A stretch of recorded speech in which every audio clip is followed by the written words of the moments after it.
let's start with the explanatory mechanism, then we'll shift to your questions, since Ron just had a question. So you asked let's do this. specifically the explanatory mechanism. What is going on? Are you okay? I know you're trying to answer it. No, yeah, but allow me to reiterate the question so the audience can hear, okay? So you said recombination. This also cuts it in half as well, because you're talking about only among males, specifically the Y chromosome, the father to the son, to the grandson, to the great-grandson. Male cells divide many, many more times than, say, female cells. Okay, I want to stop. No, I understand the story. You're naming the mechanism. You're giving the scientific details of recombination. What you wanted me to explain the mechanism, right? And you're not answering the question, though. No, from him in the time we have available. I'm literally trying to explain the mechanism. Said that the mechanism is real. Donnie, you accused him of not presenting a quantifiable model or not adequately answering your question. But we're under some pretty severe time constraints here. I mean, this entire debate is only going to last less than 2 hours, including all the audience Q&A. And biology is a complicated field that people study for years and make careers out of. So what would an adequate answer that could be delivered under these time constraints look like? Thank you, Mike. Okay, I'll start my timer too. First amender conceded the debate. It's about genetics. These are points like in the Y chromosome. I've never seen so much dodging in my life. I mean, he's completely destroyed. He names mechanisms like lack of recombination. You can have recombination of two completely separate chromosomes into a single point. It would have to create a functional single chromosome. And so that has been replicated in yeast. Take a breather. So this is that secondary. Hold on, you're asking specifically for that information. I'm providing you that information. I want to make sure that you How is that a dodge? I'm giving you the paper you asked for. About the loss of heterochromatin in the pan lineage.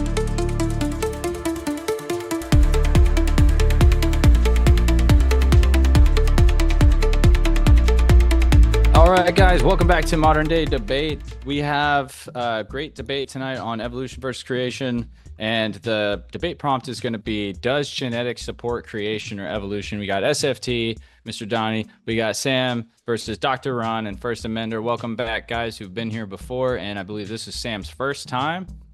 So everybody in the chat, give him a big welcome. And then we're going to get right into it after I ask you to like, share, subscribe to this channel and video. We have DebateCon 8 coming up. I'm going to put a little ad in the bottom corner here. Let's see if, it's already there. It's already there, and we got our headliners right there for you to see. Andrew and D'Souza. I'm not sure if I say his name right. Z's. Okay, so for tonight, we're going to start with, I believe, Dr. Ron and First Amender, and how we have agreed to set up the format for tonight is 15-minute opening statements for each team. They'll kind of hopefully moderate themselves on the time there, and we don't go over. And then 10-minute rebuttals after that, and then a 50-minute discussion. We'll do a 5-minute closing section. If at any point in time, everybody in the chat's like, hey, everybody's talking too loud, blah, blah, blah, can't hear anybody, they're talking over each other, we could break it up into 2-minute back and forth, and you guys decide who's going to take that 2 minutes. Or I give you both like 2 minutes to respond or something. We haven't done 2v2 in a while. I believe actually it was with Don last time. That might have been the last one. No, First Amender, you might have been the last one. Either way, we're going to get right into it, guys. One more time, like the video, get your tickets to DebateCon 8, and without further ado, I will start the 15-minute timer whenever Ron and First Amender are ready. Okay. I've never done a tag team debate like this before, so this is going to be interesting. Does genetics support creation or evolution? Evolution. There hasn't been a legitimate disagreement about this for about 150 years. I want to read a quote from the Amazon.com description of Darwin's Origin of Species. The Origin of Species attracted widespread interest upon its publication. As Darwin was an eminent scientist, his findings were taken seriously, and the evidence he presented generated scientific, philosophical, and religious discussion. Within 2 decades, there was widespread scientific agreement that evolution with a branching pattern of common descent had occurred. Now, Darwin didn't know about genetics. Gregor Mendel had started doing experiments on pea plants 3 years before Origin of Species was published, but Mendel didn't publish until 7 years after that. And obviously neither Mendel nor Darwin knew anything about DNA. That wouldn't be discovered until the 20th century. So although it's possible that there is or will be new data that shows that Darwin was wrong, any such discovery would be the start of a major scientific revolution. And again, it's possible that our opponents are at the vanguard of this revolution, and it just hasn't made the papers yet. But the odds are very much against them. There is now, and has been for over 150 years, an overwhelming consensus among biologists, which is to say, among the people who make their living studying this stuff, that evolution is true and all life forms on Earth are descended from a single common ancestor that lived 3 or 4 billion years ago.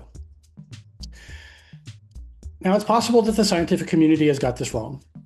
Ben Stein made a movie in 2008 called Expelled, where he argues that anyone who dares question the scientific orthodoxy gets, well, expelled, censored, silenced. So Stein argues that this is not a legitimate scientific consensus, but a manufactured one. This is quite literally a conspiracy theory. It's true that creationists aren't much respected in the biology community, but it's not because of prejudice. It's because creationists have an agenda, and that agenda is not to advance the cause of science or objective truth. It is to advance their religion.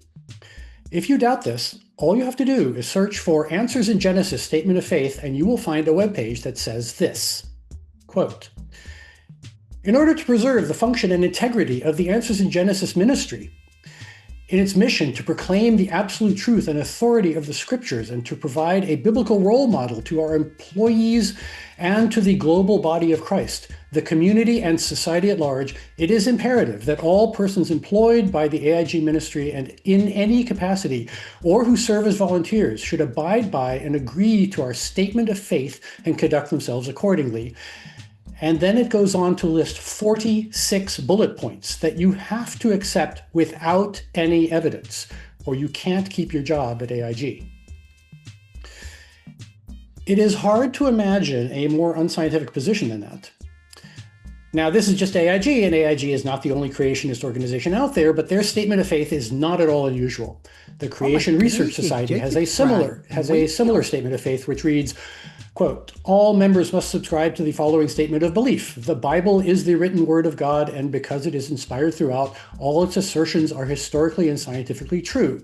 The account of origins in Genesis is a factual presentation of simple historical truths. All basic types of living things, including man, were made by direct creative acts of God during the creation week described in Genesis.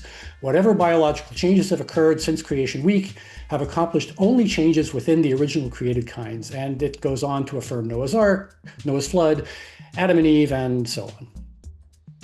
And if you go to the Institute for Creation Research, you will find 18 core principles, including the phenomenon of biological life did not develop by natural processes from inanimate systems, but was specifically and supernaturally created by the Creator. Oh my goodness, So it's not the biology community that expels people who dare to question the orthodoxy, it's the creationist community.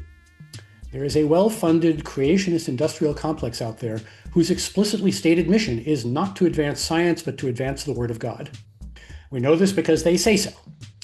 In science, it is in fact the exact opposite. No one is more celebrated in science than the person who overturns the old orthodoxy, because that is how science makes progress. But there's a catch. You have to do it with evidence and that supports the hypothesis you are advancing, and creationists don't have any. So it's a little weird to be debating this because the creationists have already lost this war many times over. They lost 150 years ago when Origin of Species was published, and then they lost again when the Scopes Monkey trial in 1925, and then again in Kitzmiller versus Dover Area School District in 2004. They lost and continue to lose for a very simple reason. Their hypothesis that Genesis is the literal truth is violently at odds with the data. But as long as we're talking about the Bible, I'd like to mention my favorite Bible verse, which is Deuteronomy 18:22. "When a prophet speaketh in the name of the Lord, if the thing follow not, nor come to pass, that is the thing which the Lord hath not spoken, but the prophet hath spoken it presumptuously." That is my favorite verse in the Bible because it is a full-throated endorsement of the scientific method.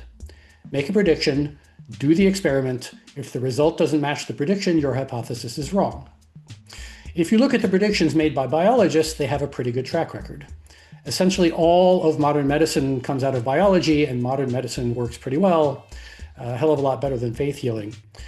So where are the technological advances based on predictions made by creationists? There aren't any. None, zilch.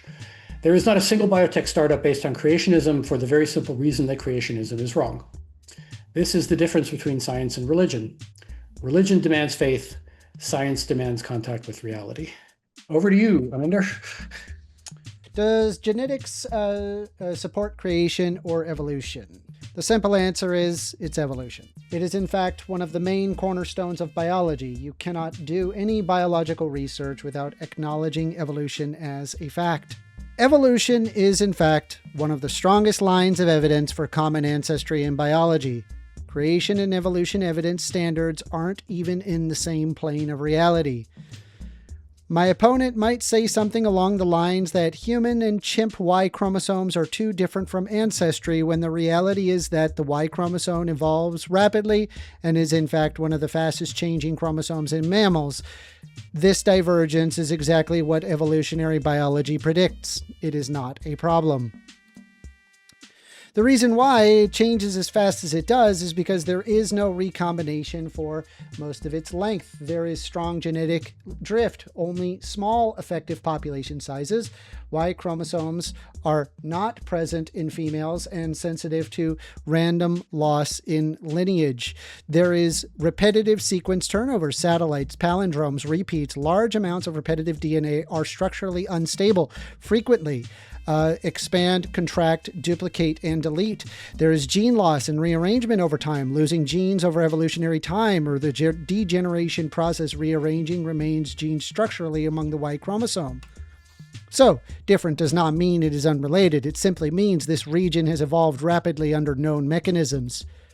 The human genome is more than just a Y chromosome. You use the Y chromosome, making roughly 0.9% to 2% of the total DNA of only male cells, leading to an incomplete data set, as well as a mischaracterization of the full scope. Creationists cherry-pick Y chromosome entirely, ignoring the full genome-wide signal. Evolution is not inferred by a single chromosome. It is inferred by the whole genome alignment. We observe chromosomal fusion, otherwise known as human chromosome 2. Humans have 46 chromosomes, while other great apes, such as chimpanzees, gorillas, and orangutans, have 48. In our evolutionary past, 2 separate ape chromosomes fused end-to-end. That fusion created in what we now call the human chromosome 2. We can even see remnants of telomeric DNA, that's the ends of the DNA strands, between 2 fused chromosomes, and I have provided an NIH source for that. So humans did not gain or lose genes, we mostly just have them packaged differently. Independent experiments of yeast bacteria telomere separation and recombination of identical DNA sequencing resulted in highly similar and functional surviving yeast bacteria. You can even see the proof right there in the picture. When you observe the entire genome, humans and chimps show 98 to 99% similarity in aligned coding regions and strong structural homology across chromosomes. If creation were true in the literal separately engineered sense, you would not expect identical broken genes in identical genomic locations.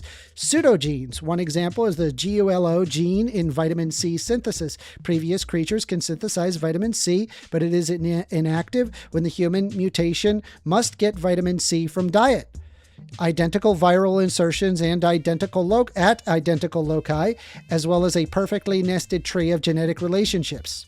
There are various fields of science that diverge with the God creation mythology. Across multiple independent scientific fields, the data consistently converge on the evolutionary common descent rather than special creation. Can I ask how much time I have left? Yeah, you got about 4 minutes. Okay, so under genetics and genomics, DNA sequence comparisons across species, shared pseudogenes and mutations in various identical locations, endogenous retroviruses, chromosome 2 human fusion evidence. We have already provided that information. Molecular biology, conserved developmental genes or Hox genes, shared biochemical machinery across all life, universal genetic code, consistency with predictable variation patterns indicating descent with modification, not separate origin systems. Evolutionary biology.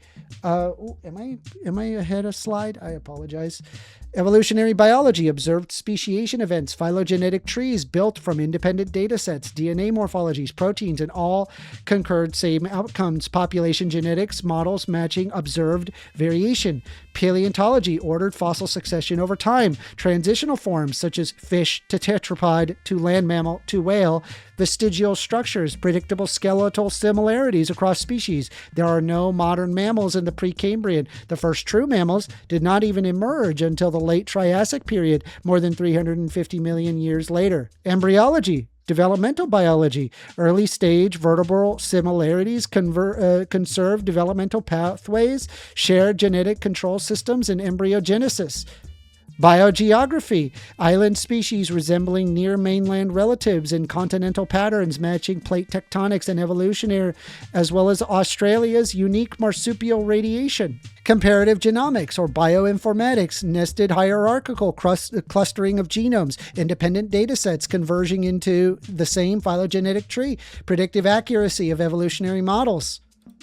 Microbiology and virology, the viral evolution observed in real time, mutation and selection patterns and pathogens such as the flu, endogenous viral insertions across genomic patterns. On the right, you can actually see this is what a live understanding of evolution of specifically the flu virus. Anthropology in the biological as well as the physical, human evolutionary lineage and fossil and genetic record, shared ancestry with other primates supported across multiple data sets. And who disagrees? The church. And it's not even all of them. It's just a tiny minority of them. We have to act in good faith here. There is no creation argument. There is only the blind faith in Genesis. Thank you, and you could subscribe to me on YouTube /@FirstAmender, 1ST Thank you. All right, resetting the time here. We're going to turn it over to SFT and Sam, whoever wants to go first out of you two. The moment you start talking, I will hit the start button. Great. So thank you, fellas, for engaging with this important debate. Today, we are asked, does genetics support creation or evolution? Well, unfortunately for our opponents, they gave us the W by simply showing up to debate. You see, one cannot argue that a position is true or false unless they have access to truth. If evolution on naturalism were true, then we would have a defeater for trusting our cognitive faculties. And therefore, if our opponent's position was correct, they couldn't know it. I will explain. Instead of acknowledging the God who made our minds to know truth for his plan and purpose, our opponents would have us believe that the mind is an emergent property of the brain, and the brain results of random chance. The mind and thoughts would simply be neurological structures that are created and established by evolutionary processes. According to atheist philosopher Patricia Churchland, natural selection selects by way of the 4 F's: feeding, fighting, fleeing, and reproduction. By the way, those are her words, not mine. She goes on to say that truth, whatever that is, takes a back seat. So feeding, an organism needs nourishment. Fighting, an organism must defend itself and or impose its will on another organism. Fleeing, an organism must know when to retreat lest it become the feast. And reproduction, an organism has to have offspring or else the whole process comes to an end. By the way, it needs to be able to tell the difference between a pink one and a blue one, or they can't make a new one. I know some people are confused about this these days, but reproduction would be the difference between a superior and inferior organism on this evolutionary paradigm. If a false belief has survival value, then natural selection could select for it. Natural selection could select against a true belief, thus lowering your probability for trusting your cognitive faculties. For example, one could believe that a lion is harmless and a snuggly creature, and it just likes to race. And so as long as one would run from it and they got away, then this belief could be held as true. Another example would be that our atheistic friends believe that evolutionary processes created theistic beliefs. And they are all false, but perhaps have some historical communal survival value. On the other hand, knowing the truth might lower your survival value. For example, Knowing about the Clintons' dirty laundry might get you killed. Therefore, truth would exist on these terms, but it would be less probable that our cognitive faculties could discern it. The power of this argument is that there is no defeaters, and any rebuttal from this paradigm would only be the invocation of these neurological structures that have arisen by evolutionary processes, which we have already given reason to distrust. Hope is not lost, however, there are at least some options. Number one, our opponents can embrace a theistic form of evolution, but that would be an implicit concession in this debate because theistic evolution is not random and unguided. Number two, they could say that truth does not exist at all, but that would be a performative contradiction because they are here to argue that their position is true. This would also be an implicit concession of the debate. They can explicitly concede the debate. They can repent and be reconciled with the God from who they are absconding, the God who they already know. This is our desire for our unbelievers. Amen. They can refuse to engage with this argument and borrow our firm foundation from the Christian worldview. Unfortunately, this would be another implicit concession. For our opponents, the argument does not stop here. The argument has collateral damage on their paradigm. This would make unintelligible the very scientific method that we are arguing. It would make the preconditions of science, such as induction, the rationality of the mind, the belief of the rationality and the uniformity of the external world, all unjustifiable. This would also give them a defeater for their belief in atheism, naturalism, and everything they say in this debate. Therefore, we can be sure that genetics does not, in fact, support evolution. Lastly, perhaps our opponents are comfortable borrowing from the Christian foundation for science and pretending there is no God. Perhaps they feel they can engage with the science while ignoring these broader, glaring worldview issues. Well, we come to take that away too. Donnie, over to you, brother. Does genetics support creation or evolution? I am pumped for this debate. Sam, thank you for setting the foundation into my interlocutors, especially first amender, bringing up some of my favorite points. So what I like is to stick as close to home as possible. Common descent teaches that all life, including humans, chimpanzees, grass, and ladybugs, are related through common ancestry. But if I can demonstrate, which we are going to do here tonight, that humans and chimpanzees aren't related through common ancestry, well, that means humans and ladybugs or humans and grass are definitely not related. Several genetics lines of evidence that we are going to focus on that preclude common descent. By preclude, I mean make impossible. There's a lot of evidence that's agnostic overall to the debate, which First Amender brought up several of those, but I like to focus on the discriminatory points that only one side can explain, in this case, the creation side. For example, we'll be discussing mutation rates in the mitochondrial DNA and the Y chromosome, the fact that mutation rates are fast, DNA diversity in these chromosomes, maternally inherited and paternally inherited, are fast. There's really only a few DNA differences separating any two people, and we can trace back all mitochondrial DNA and Y chromosomal DNA to two single ancestors in the not so distant past. First Amender discussed in his opening statement the Y chromosome, and he did not satisfactorily answer it, and so I'll cover that here, which I've got built into my opening. If humans and chimps share an ancestor and evolution is true, why are their Y chromosomes so different?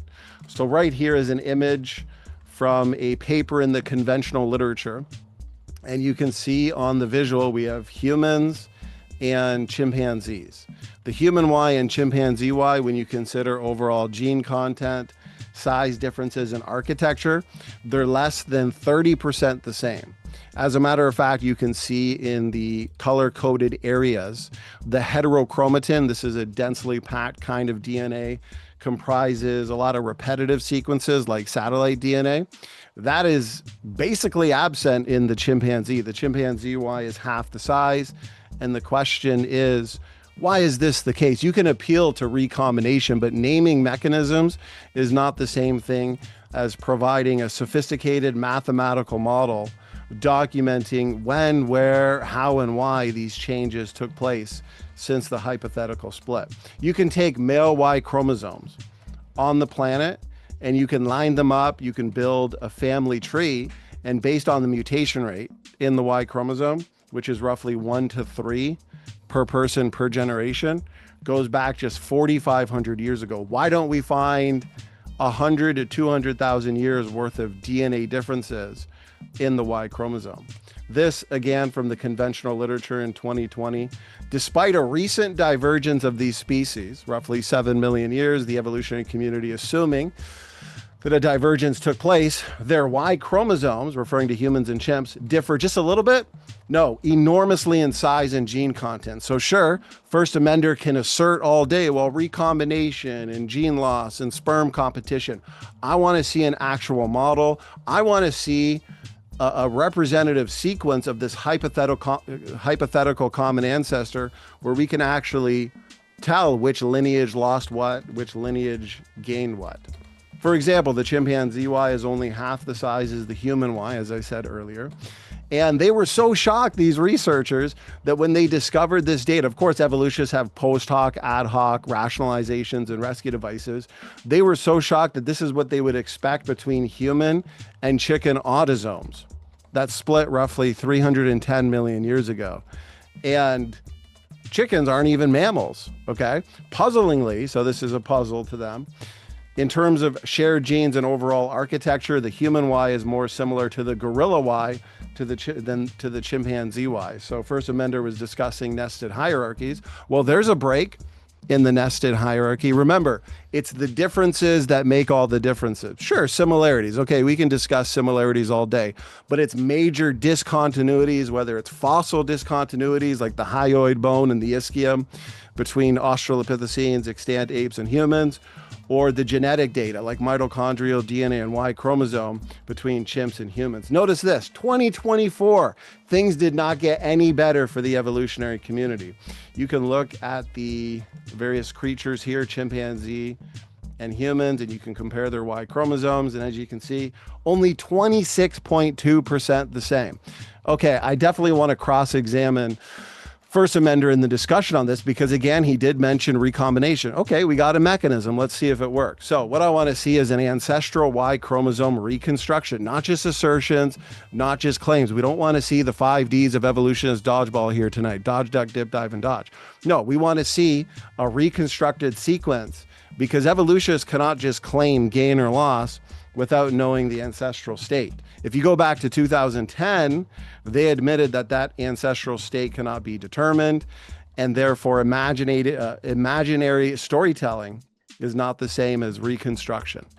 But it is 2026, so perhaps they've done it. We need a rate-based population genetics model showing the required duplication/deletion rates to account for these changes, required recombination frequencies. First Amender discussed recombination there. Remember, these differences are massive. We got differences in palindromic sequences, heterochromatin. Where did all the heterochromatin go in the pan lineage?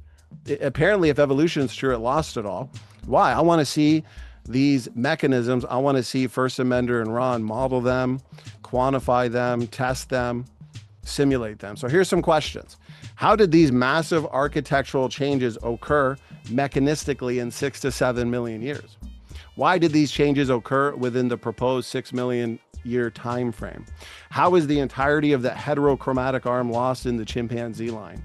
And so these are questions that we can go over in the discussion. Which lineage lost what? Where is the ancestral Y chromosome sequence? A lot here. Another point that precludes common descent in naturalistic evolution is mutually interdependent systems. We could discuss many. With 3.5 minutes here, I'll just go over one. We have DNA and DNA repair enzymes. It is said that we can accumulate roughly 1 million DNA breaks in a single cell in a single day. But remember, we have 65 roughly trillion cells. That's a lot of DNA mistakes. Thankfully, we have these incredibly designed DNA repair enzymes that go in and fix a lot of these DNA breaks or DNA lesions. The problem for the evolutionists, though, is that the information for the DNA repair enzymes are encoded in the DNA. But you need the DNA repair enzymes in order that organisms don't go extinct due to mutation accumulation, not only in somatic cells, but also germ cells.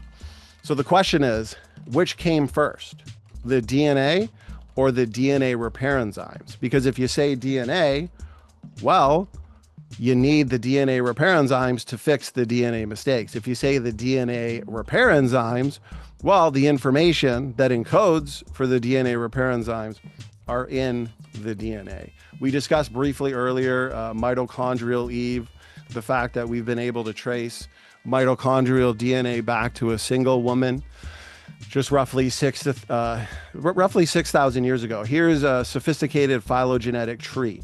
This was created by Dr. Rob Carter, who's an expert in mitochondrial DNA. He's published, as a matter of fact, in the conventional literature, he's published the Eve consensus sequence.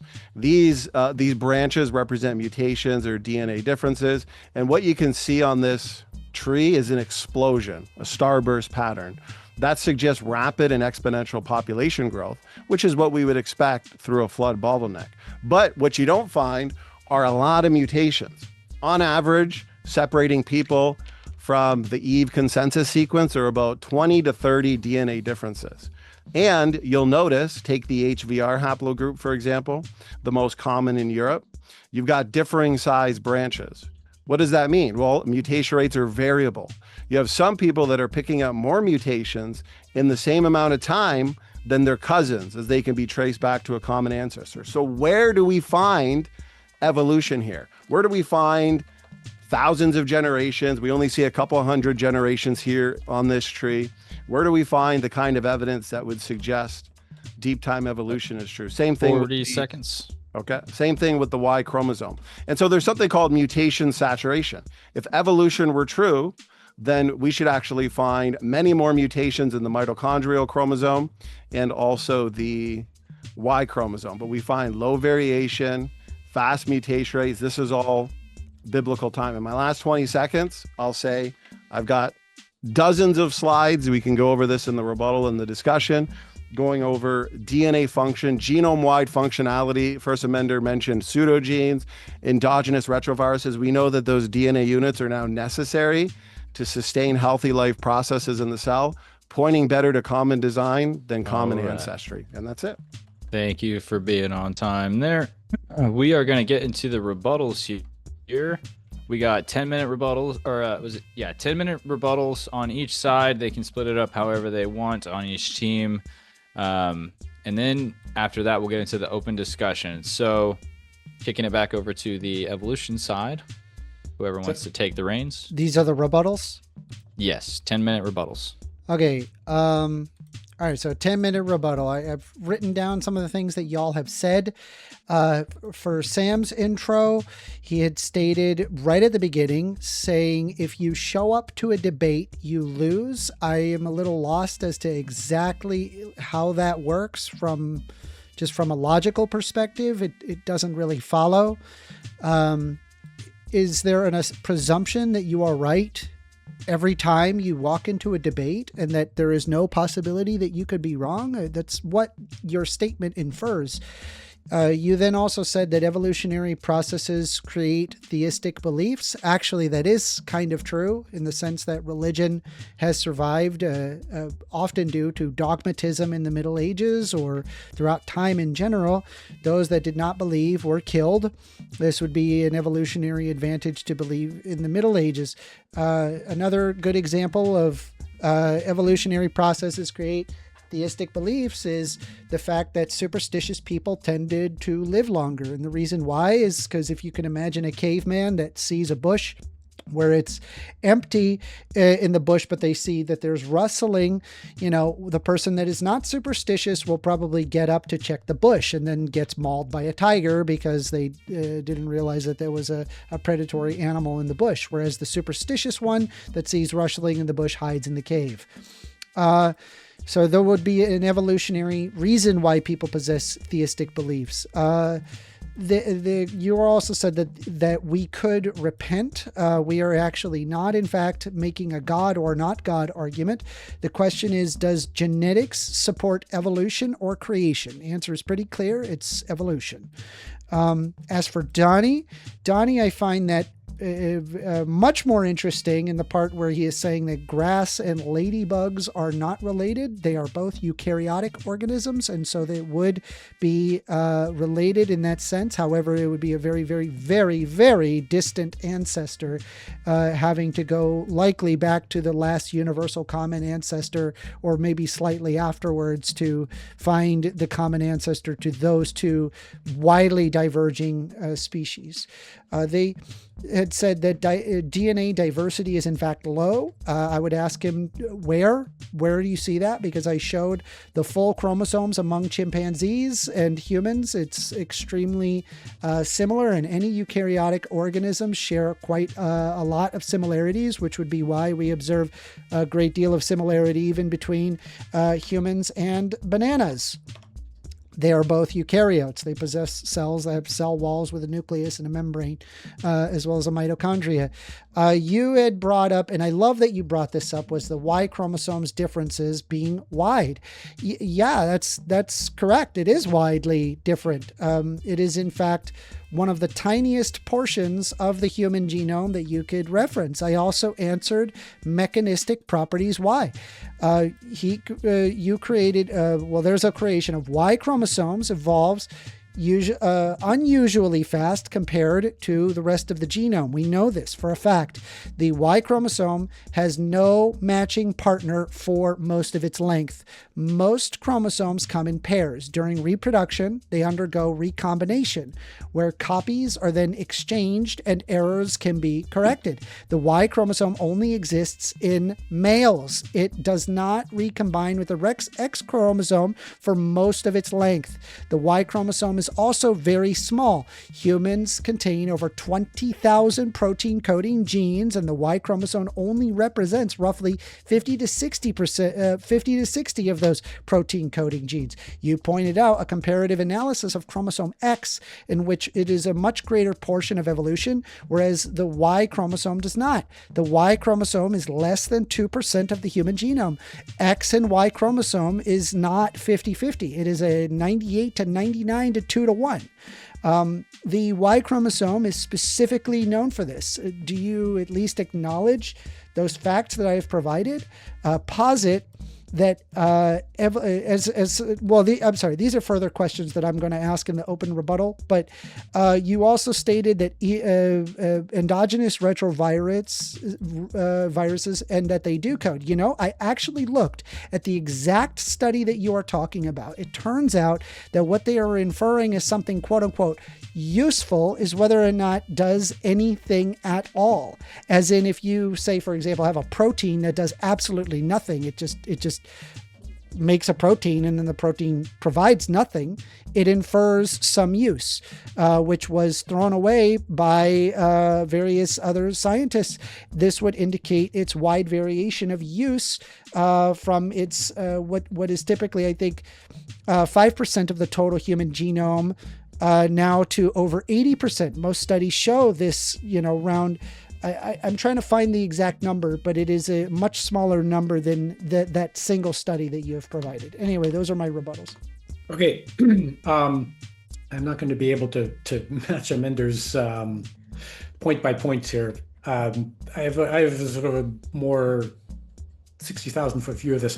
I was a little bit worried when I wrote my opening that I would get in trouble for not sticking to the topic as stated and getting more general and philosophical. But I'm actually kind of happy to see that Sam did the same thing. So this debate is kind of dividing itself up naturally into two different directions. One of which is more philosophical and one of which is more technical and scientific. I think it's important that we make some decisions about which of these we're going to tackle, because either of those is going to be pretty time consuming. And we have an hour, and the problem is that all of these topics are complicated and you can get deep into the weeds. So let me just talk about one point that Sam brought up, which is that we need a God in order to have any kind of grounding for talking about truth at all. That's not true. And there's a story I could tell about why that's not true. But for the sake of argument, I'll grant that it's true and ask, suppose if we need a God, why do we need specifically the God of the Bible and the God of Genesis? Why can I not ground my reason in, say, Vishnu, who created the universe 4 billion years ago with all of the laws of physics as they are, and has now just left the universe to evolve under purely naturalistic and discoverable laws? It's something I'm genuinely curious about, because I see an awful lot of daylight between the sort of foundational arguments for God's existence and talking snakes. And I'm always just really curious about how you get from A to B. Just since I have a little bit more time left, I will say just a word about how you can ground truth in pure naturalism. The scientific method is actually a lot simpler than most people think it is. It's just finding the best explanation for all the things that you observe. And it turns out that when you seek out those explanations, what you are led to is naturalistic explanations of everything that we observe, not just biology, but also the functioning of our brains. That can all be explained naturalistically. Our brains can be explained in terms of computational processes. And this used to be used to be an area of legitimate disagreement. But just very recently, we've seen constructive proofs that computers can do everything that human brains can do, at least in terms of their I/O behavior. And give it a year or two, computers are going to be exceeding human capabilities in just about every possible respect. So that's not proof that there's that mind can be reduced to the activity of brain, but it's a very strong indication that it might be. So that's another discussion that set of weeds that we could dive into during the discussion if we wanted to. Yeah, 45 seconds. Yeah, so the other thing that I'm curious about, Don, and I'll just pose this question as a lead into the discussion.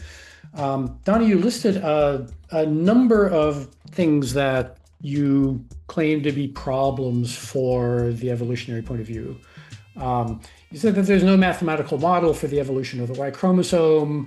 You mentioned something called heterochromatin. You asked the which came first, the chicken or the egg, in terms of DNA or DNA repair. You mentioned mitochondrial Eve, who, by the way, lived not 6,000 years ago, but 150 to 200,000 years ago. So my question, can I just finish off with the question? Sure. My question is, if I were to finish off that list, how many items would be on it? In other words, if we were to make a good faith attempt to actually address the points that you raised as problems for evolution, how big would our task be? Okay. And Mike, are we doing, so are these 11-minute rebuttals, or I just want to make sure? The email I got was 10 minutes, and he went about 15 or so, 15, 20 max seconds over. So I'll allow you guys to have that same courtesy before we get into the open discussion. No worries. Just want to double check. Yep. Whenever you're ready, we'll kick it over to your side. Y'all will get y'all's time, and then we'll go straight into it.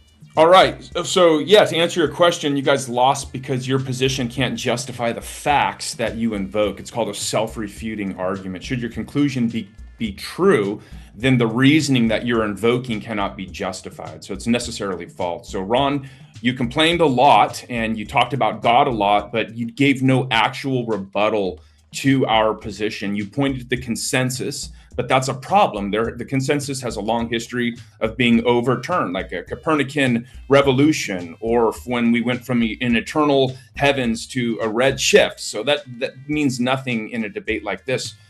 You said that it was a conspiracy with an agenda. Well, everybody has their presuppositions, Ron, but I wouldn't say that it's a conspiracy. I would say that it would be a competing paradigm. That's all it is. So Ron's complaint about AIG and other ministries, and that science is not, Ron complained about AIG and other ministries, but science is not our ultimate authority. I would ask you guys, what is your ultimate authority Science is going to be a lousy one. We can talk about that. So Ron said that we have no evidence and that we are at odds with the data, but here we confuse the facts with the interpretation of the facts. Respectfully, Ron, you should know better. This isn't your first conversation about this. First Amender, I'm not sure about you. Donnie gave plenty of facts. It's the interpretation that we disagree with. Ron failed to make a distinction between high quality science, that which is demonstrable, repeatable, and a low quality science, something that would be more forensic or inferential in nature, like a historical science. So he conflated a functional science with a historical science. Both Ron and First Amender made the same blunder of confusing the methodology, that which we call science, with the interpretation of the data. We love science, as you will see tonight. We just reject your low quality interpretation of the data. And lastly, why Christianity? Because all of these other worldviews that you can invoke, they're self-refuting as well. We can talk about that later. Donnie. Shared endogenous retroviral-like sequences across the biological world. The question is, are these ERVs really the ancient remnants of past viral infections, or do they represent largely created units of DNA function? And First Amender, he is going to have quite the task here tonight. Here's one of my favorite papers, Switching Sides, How Endogenous Retroviruses Protect Us from Viral Infections. Notice this, long disregarded as junk DNA or genomic dark matter. ERVs have turned out to represent important components of the antiviral immune response. Notice this paper. This is incredible. HERVs, that's human endogenous retrovirus, appear to play important roles in physiology and fetal development. Notice this part. If the accidental infection of a mammalian ancestor by an exogenous, right? You got exogenous and endogenous, exogenous like HIV occurring from outside, ERV within, had never occurred, so they're assuming that happened. The placenta and the mammals that produce it, including humans, would never exist. I like to exist. Sam likes to exist. Hopefully our interlocutors like to exist. Why does the biological world share endogenous retroviruses? For the same reason all kinds of modes of transportation share engines in common. You're not going to get too far in your vehicle if you don't have an engine, and you're not going to get too far in the world if you don't have these functional DNA units to act in embryological development. They act in determining cell types. They function in the immune system. They even act in tumor suppression, which is incredible because they have to the ERVs have to share sequence similarity with exogenous retroviruses to carry out their roles. And they notice right in the conventional literature, our knowledge about endogenous retroviral elements involved in cell immune responses is constantly increasing. We have evidence now that over 80% of the genome is active, biochemically active. Okay, we have known functions for pseudogenes. I've got right here, First Amender mentions pseudogenes. Paper after paper documenting the fact that pseudogenes are not necessary. Yeah, there are some broken genes like the gulo vitamin C producing gene. Sure, we can discuss that. But a lot of the so-called pseudogenes that are shared between humans and chimps and other biological organisms, they're now known to be functional. They're active. They can act as a decoy mechanism for degradation to protect the functional protein coding counterpart. They act to regulate their protein coding counterparts, which they have to look like their protein coding counterparts to carry out those roles. It's function after function. And this goes back to Dr. Garrett's argument about consensus. Okay, consensus, therefore evolution is true, or the evidence is on the side of evolution.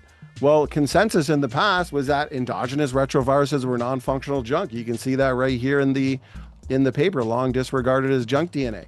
Consensus was that pseudogenes were all junk, that the majority of non-coding DNA was junk. Consensus was bloodletting was good. It was a widely accepted medical treatment used for centuries in which doctors remove blood to cure diseases. Despite the consensus behind it, later evidence, just like we see here, showed it was often harmful rather than helpful. So if consensus determines truth, well, then what about all the errors throughout history? Ron also said that there hasn't been disagreement for 150 years. Well, maybe amongst those that already believe they're related to banana plants and grass, but there are thousands and thousands of scientists that disagree with common descent. And that's why I focused largely on the mitochondrial DNA and also the Y chromosome. For example, these graphs showing that there's far too few differences in the mitochondrial chromosome. Mitochondrial DNA, it exists outside of the nucleus. It's passed down on the female side. It's a smaller chromosome, 16,500 letters. And it doesn't have recombination. Its function is it turns sugars into energy, basically produces electricity for the cell. Very important. And we can trace mitochondrial DNA back to a single female ancestor. And Ron's rebuttal was, and this is an assertion. This is a dodge. And I love you, Ron. But to just assert, well, Eve lived 100 to 200,000 years ago. Yeah, based on what? Evolutionary assumptions. They calibrate the data with the hypothetical geologic column. No, when we look at known mutation rates, take the Parsons paper, for example, and several other pedigree rates, where you take grandmother, mother, daughter, count up the differences, you get a fast mutation rate. You can also build a phylogenetic tree. We saw no rebuttal to this. Y chromosome and the mitochondrial DNA. First amenders confused. There is low variation in the Y chromosomes of humans. Every male human is 99.9% the same in the Y chromosome. Then you bring in the chimpanzee and we're less than 30% the same. Yeah, you can say recombination all day, and recombination can act to create some diversity, but simply naming recombination is not the same thing as answering the question or providing a sophisticated mathematical model documenting which lineage lost what, which lineage gained what happened to the heterochromatin. That's like saying, well, this is explained by erosion. You can just name a geologic mechanism, but we need an actual model. No model has been presented yet. What do we see on this phylogenetic tree? We see a single woman. We see variable mutation rates. We see low diversity. Again, this is akin to this candle over here, okay? If evolution were true, and we've been accumulating mutations in the Y chromosome and mitochondrial DNA for 100 to 200,000 years, we should have a lot more DNA variety than just roughly 30 separating people from Eve. Max, you got 140 differences. That's nothing. This is all biblical time. Where's the thousands of differences? What we observe is that this candle has only been burning for a short amount of time. If deep time were true, then that candle should have basically been burnt. You'd expect mutation saturation. The other point he brought up was the chromosome 2 fusion. I've done a ton of work on the chromosome 2 fusion in my last minute here. A friend and I discovered using BLAST these so-called telomeric repeats, TTA, GGG, CCC, TAA. We found those in other chromosomes. They're functional in gene expression. They're active. You can find a large signature in the chromosome 9. And so point is, these so-called signatures that we find in the chromosome 2 that suggest there is a fusion, you actually find those same signatures in other chromosomes that are said to not be the result of a fusion. So we're going to have to discuss that. But it's not a differentiating point for the evolutionists, because even if there were a fusion, it's an apomorphy. It happened in one line, the human line. So the creation model can easily account for it.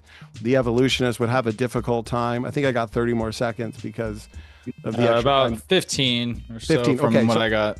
So I'll wrap it up with this. The evolutionists and the challenge for them, explain how this unilateral mistake, the so-called fusion, was able to spread to all people on the planet. No more people with 48 chromosomes. Everybody's got 46. Where is the model? We don't want just assertions. And that's it. We're gonna get into the open discussion, guys. I'm always down for it to get a little spicy, but try to at least let each other finish whatever answer from whatever question you ask before you go to the next one, or ask them a question. That always helps everybody understand what's actually happening, and keeps it at least on the tracks a little bit. And if it does get too hard, I will ask if we can go into 2 minutes and kind of let you guys decide who's gonna go first in each of those. So without much ado, let's get into the open discussion here. I'm gonna start the timer right now, and you guys can pick it up where you left off. If I could jump in real quick, because I do appreciate that first amender attempted to provide a mechanism for the Y chromosome dissimilarity. If I can run for a few minutes a few points by him on that now issue. minutes. I personally cannot minutes. grant you because you guys are gonna. Actually, need before to you do dive some into back that, and forth. I'd like to make a couple of No, suggestions. I was going to ask him a question. I wasn't going to talk for a few minutes. I remember I had a question for him and see if he could. Well, what before his you ask thoughts his are. question, would you mind answering mine, the one that I already posed to you Sure. at the end of my rebuttal? Well, did you want to start with your question then, Ron, to be fair? If you don't mind. I mean, it's I a don't simple, mind. it's a simple question. I'm just trying to get a rough answer, a rough idea of the magnitude of the task before us as you see it. In other words, is there a list of like 10 problems that if we could satisfactorily address them, you would change your mind? Or is the it screen share 100 for me. problems or 1,000 Yes, problems? Mike, that's my screen. But Mike, Yeah, if you if- want, you can leave it up since I'll go right into my question. But yeah, so that's my screen shared. But I'll ask Ron's question because my answer is going to Yeah, bring just us. so people could see all you guys when he's asking the question. And Oh, do you need me to click the stop? Okay. Yeah. Yeah, no problem. And then just let me know when I can share it again. For sure. So it's a great question, Ron. And it comes down to the question. Does genetics support creation or evolution? Obviously, you say evolution. I say creation. We put forth what we believe are a lot of challenges. You've misunderstood my question. My question is, you started listing some things that you said were problems for evolution. Right. And I'm just wondering, if you had the time to complete that list, how long would it be? The answer to that question is a number or a rough guess at a number. Oh, it would be a long list. I mean, how long? I brought up 10, 5 100, 1,000, 10,000? How many problems are there on your list? Quite a few. I'd say a couple hundred. A couple of if hundred. we're going to bring in the age of the earth and geology, I mean, right now this is just genetics. So if you want to bring in chemistry, you want to bring in, but I'm bringing up what I believe are the largest. I by the way, have an answer to your requested mechanism. Yeah, well, I want to say this, and then we're going to hand it to First Amender if you don't mind to answer this question, because would I change my mind is part of Ron's question. I think it's a good question. And there's a lot of points we could discuss. I mean, I could say, oh, the sky is blue, therefore creation's true. The earth is round, therefore evolution's true. These are agnostic points. Both models, a lot of different models can explain the data. So I want to focus on points like, let's say, if the majority of the genome is junk based on evolutionary leftovers, all these genetic mistakes that First Amender is talking about, then on that point, that would lean evolution, because now we're looking at genomes littered with evolutionary leftovers. But if we find genomes of treasure, genomes of function, well, then that would point more towards creation. So I think there's certain points we can debate, and depending on what's true, one side versus the other is going to be forced to say, okay, yeah, that fits better with either evolution or creation. But one major point is what First Amender wanted to discuss. Yeah, so standing for truth, you've got a couple of things. Number one, I can either provide you the explanation for that mechanism, or there's a couple of questions that I have for you that I would like to go over. Well, I want to ask you. Which one?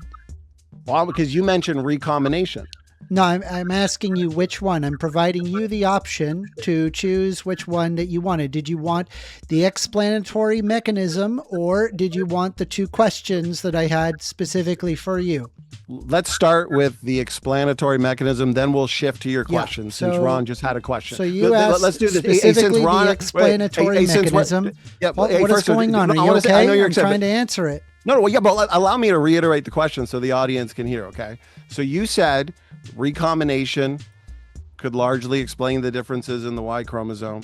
And it's okay. I would agree that lack of recombination. No, stop. I mean, if you want a the full lack of mechanism, I can recombination. provide it, right? So during meiosis, the homologous chromosomes, they swap DNA and it helps repair the damage. The Y chromosome cannot recombine with the X chromosome because it's not an X, it's a Y, for about 95% of its length. Right. So what happens is, because there's no pairs, that results in harmful mutations that are harder to remove. The beneficial mutations can drag nearby mutations along with them the DNA repair is less effective. This also cuts it in half as well, because you're talking about only among males, specifically the Y chromosome, the father to the son to the grandson to the great-grandson.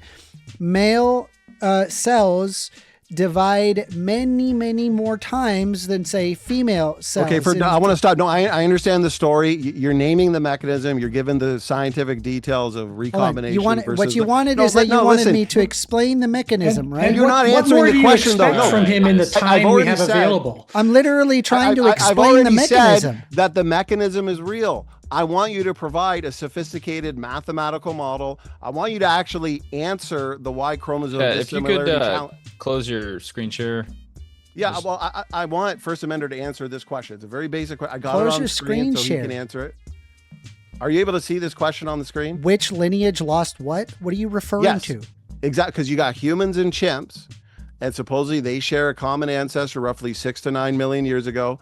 You're saying the lack of recombination, the Y chromosome, can explain a lot of the differences. Okay, I want details. I want a model. That's to provide specific DNA analysis of something from 6 to 7 million years ago is physically impossible. Okay, so answer the question. What specific amplicons, palindromes, or gene families were I've already supposedly explained lost? to you it's not possible to have the beginnings exactly of your what you're looking sentences for. are starting in the middle of mine. Can I ask a single question without you interrupting? Okay. Yeah. All Also, you're doing is we got naming- the question, so let's close the screen share so everybody can be seen here. Otherwise, it's just annoying. So every Answer the person question. has 2 copies of autosomes and 2 sex chromosomes, but only the males carry that Y. So that means the effective population size of the Y chromosome is much smaller than that of most chromosomes. So over time, the Y chromosome is going to lose those genes. The Y contains only 50 to 60 of the total protein coding genes. The X chromosome has over 8 to 900. Do you see the problem? No, you're dodge, duck, dip, dive, and dodge. Why was all the heterochromatin lost in the pan lineage? Because of lack of recombination? We don't have a way to determine that. Exactly. All You of don't that have is an gone. answer. This is a fairy tale. This is not science. You're not actually telling me. All right, Okay, I'll ask fine. this. I'll Then if it is a fairy tale, no, what I want from you is stop for a second. Stop for a second. It's the same question, so then, but he's not So then if answering it is a fairy tale, then what I would like from you is specifically, I'm going to posit that the evolutionists are wrong and that you are right. What is your explanatory model for following the scientific fields that I've mentioned pointing to evolution? I probably mentioned about 8 separate fields that all rely on evolution. So what you need to provide is an explanatory model for all of those things. Sans evolution. Provide it. Yes, and this can be extrapolated. The fact that we have Go ahead. Y chromosome. Sans evolution. I'm ready to hear it. Let's hear So the I just want to point out I'm not going to let you dodge. Give a concession, I'm not going to right? let you dodge and divert. Okay. That was I didn't dodge and divert. You asked Yes, you did specifically dodge for and the divert. exact Listen, mechanism. I've it's my provided it, turn and to then you're respond. asking for I evidence that's understand you're impossible excited. to render. I understand you're excited. So no, it's not a dodge. I'm saying you physically cannot offer that. You cannot offer that evidence because you're asking for DNA from 8 million years ago. It doesn't work. Okay, give us a minute response each, uninterrupted, because he's not allowing me to counter him. No, I was just pointing out that he made an argument. He couldn't defend his argument. He gave a concession, and his argument was just an assertion that he couldn't defend. Before we move on, I just want to make sure that everyone understands that was a concession on your point. Right. It was just a story. I want to say this for the audience. That's not a concession His explanation. I've his explained it pretty assertion of the lack clearly. of I think you're aware. I think you're aware, standing for truth, that that is exactly what happened. I want to be able to respond to his. I want to be able to respond to his assertion. I do want to go to time responses. Just the moment you guys hear me talk, I wish, everybody could obviously listen and talk at the same time. It's hard, but the moment you do think you hear me, just give it a break so I can make sure we're being guided along here towards something productive. Just saying I said this, I didn't say that. We're not going to get anywhere. But I do want to go to the time and give, let's go with Ron here, a chance to pop in. And then we'll give you a full minute. And then if First Amender wants a minute, so we'll do a minute, and then we'll give back to Sam a minute, and then Donnie a minute, just so we can hit everybody there. And then if we can go back and forth peacefully, I'll drop it. But until then, let's just try to make sure everybody's being heard. All right, Ron, go ahead. I am not a big fan of these kinds of free-for-alls. I understand that some people seem to get something out of it. I don't get it. Nobody is listening. Nobody in the audience can hear what's being said. It all seems like a big waste of time to me. But I would like to know, Donnie, you accused him of not presenting a quantifiable model or not adequately answering your question. But we're under some pretty severe time constraints here. I mean, this entire debate is only going to last less than 2 hours, including all the audience Q&A. And biology is a complicated field that people study for years and make careers out of. So what would an adequate answer that could be delivered under these time constraints look like? All right, you're going to concede the last 10 seconds? Sure. Okay, and then you got the question, right, guys? So just hold that for a minute, and then I'll let First Amender give a quick thing just so both people on each team are getting a chance. Go ahead, First Amender. Yeah, so I went over specifically several fields of science where it is explaining specifically evolution as an explanatory model. You have genetics and genomics, molecular biology, evolutionary biology, paleontology, embryology and developmental biology, biogeography, comparative genomics, bioinformatics, microbiology and virology, as well as anthropology, all of which say evolution. So I posit that maybe the creationists are right. Maybe the evolutionists are wrong and that it's not evolution. So then what I request is provide an explanatory model for the following scientific fields I've mentioned sans evolution, as in no evolution. How do you explain all the phenomenon? Okay. We're going to kick it over to who wants to go first? Sam? Yeah, I mean, I'll just take a few, not Take the minute. So yeah, I mean, just listing a bunch of fields of study and saying that the fields of study say something, that's just a blunder, okay? Fields of study don't speak. Bones don't speak. Molecular molecules don't speak. Scientists speak, okay? Data methodologies are hopefully performed. You've already conceded that you cannot perform a methodology on some mysterious, ancient, mythical piece of DNA. You said it doesn't exist. Ron, your partner, conceded that point. It's not because it's difficult. Okay. So people speak, the data is interpreted through their perspective worldview. Donnie specifically asked you for a methodology, not an assertion. And this is the second time that you've conceded the point. You said, fine, we're just going to grant everything that you believe is false. That's not how a debate is done. You make a point, you got to be able to engage with the point. That's referring to positing, not conceding. I know you're excited, but respect Mike, the moderator. We're going minute responses. Yeah, I mean, I don't get to clap back as hard as I would as a debater, but I do, appreciate that. I would like that respect as I'm trying to give you guys the time to be fair on both sides here. Donnie's going to get a minute, and then you can say whatever you want. You can take your first minute on your team to be prompt with your response. So go ahead, Donnie. I'm starting now. Thank you, Mike. Okay, I'll start my timer too. First Amender conceded the debate. It's about genetics.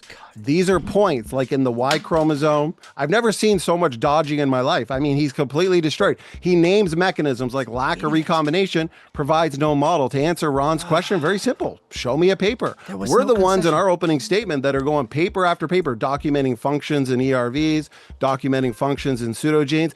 I literally showed on screen a phylogenetic tree of mitochondrial DNA that shows low diversity, rapid and exponential population growth, variable mutation rates. This is all pointing to biblical time. Where's the thousands of generations? So First Amender dodged the Y chromosome question. Which lineage lost what? Which lineage gained what? What happened to the heterochromatin? Show me a paper. Just say, here's a paper. Here's the methodology. Here's the population genetics rate model. He completely dodged. He's trying to go outside genetics now. I mean, come on, like actually engage our arguments. You guys have done nothing but dodging. That's a minute. All right, Sam. You want to take a minute, Sam? Sam again? I thought he had one Oh, already. I think it's First Amender's turn. Oh, sorry. Yeah, that's what I meant. I thought I was doing both the back to back. Okay, my bad. All right, so you'll notice Cameron. that I did not actually concede to the argument. All I said specifically posit which means to assume, suggest, or propose something as a fact, as a basic principle for an argument or a theory. So no, I did not concede to the argument. I'm specifically positing maybe you're right. Assuming you're right, provide an explanatory model for all of these following scientific fields that I've mentioned without any evolution. You cannot do that because the current most explanatory model is, in fact, evolution. Provide an explanatory model. Go ahead. Okay, let me respond. Sorry, I didn't know my mic was hot, you guys. No, that's okay. It is funny. I mean, Actually, can we're I saying. take Well, a- hey, let me just say this, Ron. We'll throw it to you. I would just love just a single answer to the mitochondrial DNA phylogenetic. I think the only answer we got was from Ron, so I appreciate that. And he just asserted, well, mitochondrial Eve goes back 100 to 200,000 years. Yeah, not based on observed mutation rates, not based on overall DNA data. I showed several excerpts from a paper by Dr. Rob Carter in the secular literature showing very low variation in the mitochondrial DNA. I showed the data suggesting low variation in the Y chromosome. And I'm still waiting for first amender to simply say, hey, this paper published by these authors, the non-recombining Y chromosome, here's the numbers, here's what lineage lost what, here's what lineage gained what, here's where the heterochromatin went. I mean, we've received no answers to anything. Are you asking for DNA from something that existed 7 to 8 million years ago? No, you can reconstruct the ancestral Y chromosome sequence. You can document using No, you can't mathematical because models. of the insane amounts of, All right, of mutation that would occur. After that sentence, you- I do what in the- want are to you give it new to back to this? Ron here. Give it to Ron. Maybe he's got it. Yeah, Ron, I'll give you a slight bit of extra time there since there was a grab back. Well, I did want to hear the question. I'm curious about something. I have a question. So I don't have this data in front of me, but the Pew Research Organization, it's known for doing polls like this. Their most recent poll of working biologists indicated that greater than 90% of working biologists agree that evolution is true. I'm curious if you accept that as a fact, that greater than 90% of working biologists accept evolution, or if you think that there's something wrong with the Pew poll. Yeah, there's definitely something wrong with the consensus. I mean, No, consensus not is- with the consensus, with the claim that biologists believe this. Yeah, Do you believe that 90% of biologists believe in evolution? biologists believe they're related to grass and banana plants, but they don't have answers to the challenges that contradict what they believe. So we're looking for answers. So we have this community of working biologists. The I'm gonna let it vast roll right majority. now. I'm gonna try to take the training wheels off. I'm gonna let it roll. And Sam, Back and Sam, forth. if you want to engage this, because Let I'm Ron really interested in continue. the Stop science. interrupting. Let Ron continue. Actually, I think it's First mine, amender, minute. calm down. I know you believe you're related to a banana plant, but just try and calm down. All right. As Ron and Sam are going at it, maybe First Amender can go and find a paper for me. It's Go entertaining, ahead. but we don't need a lot of that, or else we're not gonna get the arguments. Okay, Cool. so you agree that it is in fact true that greater than 90% of working biologists accept evolution, yes? Yeah, so Ron, I've already engaged with your appeal to consensus. You're repeating. I'm just Let trying Ron to finish. establish. Let me- I'm just yeah, trying I'd to like establish to- that if we Let have Ron any common ground here answer or the not. question First or Amendment. state his question. I'm You not- need to settle down. Go have some milk. Ron asked me a question. I'm going to answer the He question. didn't even finish. I do want to also Literally asked me a include question. Sam and Ron and anyone else. If you do ask your opponents a question and it's not clear that you're going to continue, expect them to respond, and then I'm just going to have to let it go. I did ask him a question, but he's not answering the question. Yeah, that so I asked. I'm going to He's answer answering a the different question. question. Okay. You're so answering a different question. First Amender, you got to calm down a little bit. So I can grant you that the vast majority of secular scientists believe in biological I evolution. didn't say secular scientists. I said working biologists. Working Not all of whom are biologists, secular. whatever- Many of whom are whatever- religious. Listen, whatever you want. I'll give you 99%. I'll Okay. give you everyone but the careful reasoning of at least one man. Okay? How I'll about give you Dr. all- Rob Carter, Let a me- working marine biologist? Well, Who's let's the Sam one who answer the brought up the question. there. mitochondria? Donnie, They can't Donnie, let follow Sam a answer single the question. question. My If he point- starts it, let him finish it. I'm almost done answering. Okay, I'm almost done. I can grant you whatever number you want. Nothing follows from that because the consensus has a long history of being wrong. Quick quote from someone you like, from Karl Popper. One of Karl Popper's most famous statements on this idea of from his foundational text, The Logic of Scientific Discovery, Ron. He says, there can be no ultimate statements in science. There can be no statements in science which cannot be tested. That was your argument. You guys invoked something that cannot be tested, and therefore none which cannot in principle be refuted. So definitionally, Ron, you guys right now are in the field of pseudoscience. No, that's not true. Factually, you are. If you let me explain why that's not true. Yeah, please. So everything you said that Popper said, that's correct, and I subscribe to it. And you will remember that in my opening, I said there is a chance that the biologists have gotten this wrong. But if you accept that they do believe this and that the Pew people are not lying about it, or that they haven't made some methodological mistake in their poll, if you accept that they believe it, then it follows that they are unpersuaded by all of the evidence that you claim to have, right? That doesn't follow. It doesn't follow that they're no, that doesn't follow. Either that or they haven't seen it, right? Well, no, so I'm a Christian, so I'm going to appeal to something much broader. I think it's a worldview issue. My point is, it's if you claim to have all this evidence that's going to overthrow the status quo, why don't you go present it to the biologists and see if you can persuade them? So that's another mistake, because now you're committing what's called a no true Scotsman fallacy. By you're only classifying a biologist as those who agree with you. That's not what that presents. Yeah, that is absolutely not true. If you provide, Sam, if you provide, you need to settle down, bud. Sam, if you provide specifically to the evolutionary biologist an explanatory model that possesses a greater explanatory power than evolution, then you would be. Well, then why are you not? Let me respond to that. So we made a. Where's your consensus? Calm down. I made a distinction. Okay, or what Ron might understand as a line of demarcation between a high quality science, that which can be observable, testable, repeatable, and falsifiable. Those are the lines of evidence that we are arguing tonight. You guys are bringing inferential, historical, low quality sciences. Your argument was literally an assertion, and then said, well, I'm going to concede it for the sake of argument. Yeah. You've conceded the debate twice, bud. He doesn't even realize. So I said posit for once again. If you Google what posit means, my argument. I can engage in a thing referred to as a hypothetical. And so I posited that concept. I provided you two papers right at the beginning. First Amender, give us the paper you instances of the exact Y chromosome and why you have exhibit specific telomere functions where it does literally recombinate.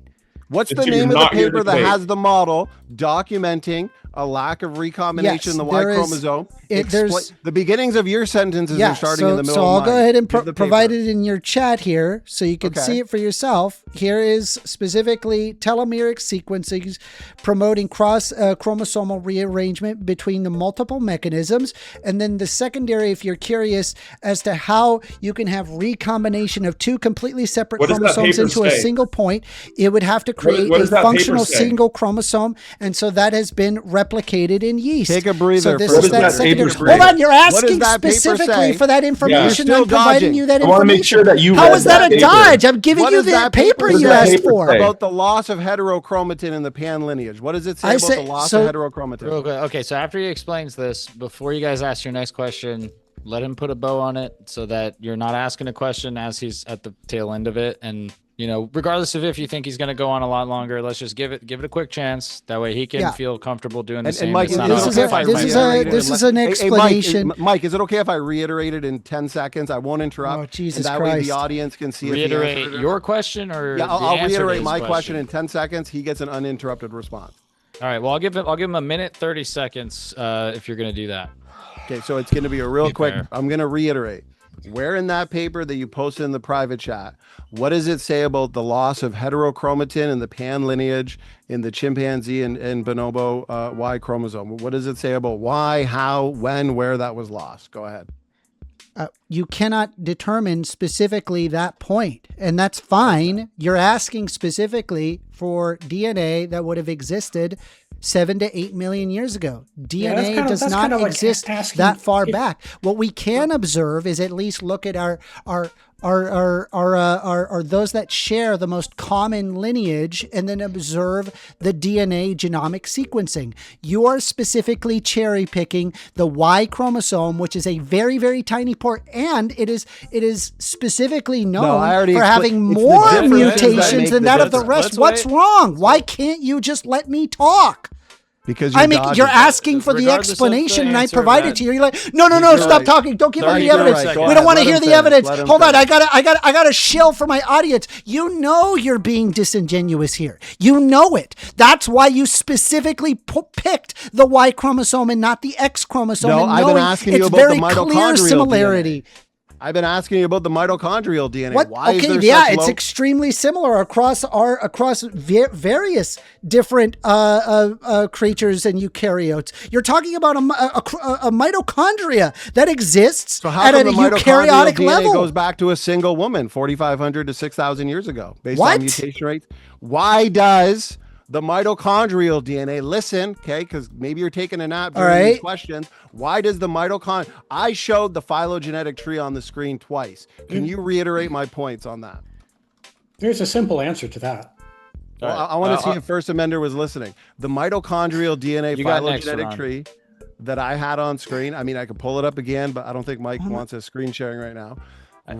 Just a question. Hold on. Do you believe that the mitochondrial Eve is like, stop! I didn't even finish the fucking question. You're answering yes. Shut up. The fact that you're doing yes, I'm crashing out because you're being an idiot. You're being an idiot. Stop being an idiot. I know so you're I'm telling you, asking you once again, do you believe that mitochondrial Eve was literally the woman Eve in Genesis? That's what I was presenting the whole time that you were taking a nap. Observe mutation rates based on these pedigree studies like the Parsons paper. Put Eve back 6,000 years ago. The mitochondrial DNA phylogenetic tree that I showed on screen shows 6,000 years worth of DNA differences. Separating any two people from Eve is roughly 20 to 30 DNA differences. If Eve lived 100 to 200,000 years ago, like you believe, you did not there should be a lot more mutations. Why aren't there more mutations? You're not answering my question. I'm asking you. I just said yes. It's the biblical Eve. Okay. You believe? Okay, so you believe that it is biblical Eve? Yes. Why Eve and not Noah's wife? No, well, first of all, you he's not answering my question, Mike. He's not answering. I asked him why isn't there more mutations? The Adam and Eve are not referring to a physical human group of people. I know the argument. That's the assertion. You're dodging.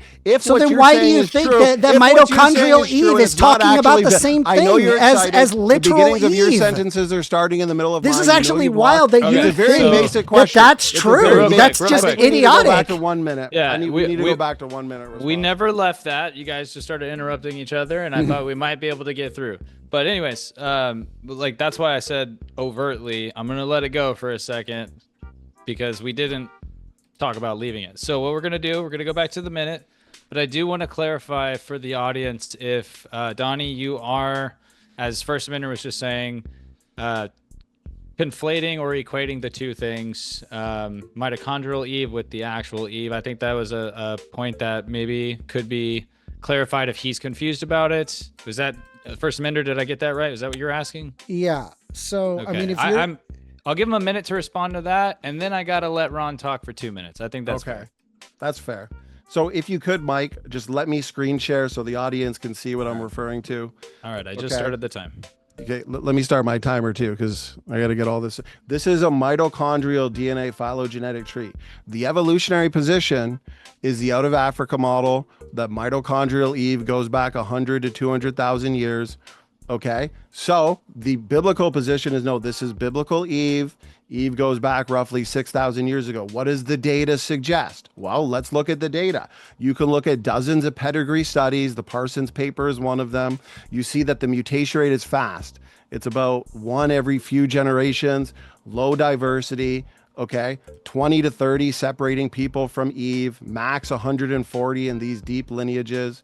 Mutation rates are variable. All of this points to Eve going back 6,000 years. Where in the evolutionary model do you have an Eve of all people on the planet going back 6,000 years? You don't. So my question is, if what First Amender is saying is true, why is there not mutation saturation? Why is there not thousands of generations and hundreds of mutations in the mitochondrial chromosome? Go ahead. All right, close your. Thank you. Yeah. Okay. So the human population wasn't Start at the time right now. After your minute, Ron, 2 minutes. Just a reminder. Go ahead. Yeah. Starting it over. So the mitochondrial Eve is not referring to a literal Eve. What it is referring to is that there was an overall human population where you would have had thousands of individuals, not one. That's not physically possible from a genetic perspective. Mitochondrial Eve is simply happening because that is the woman where their maternal lineage never went extinct. So what you would have is hundreds of thousands of years of lots of different mixing lineages.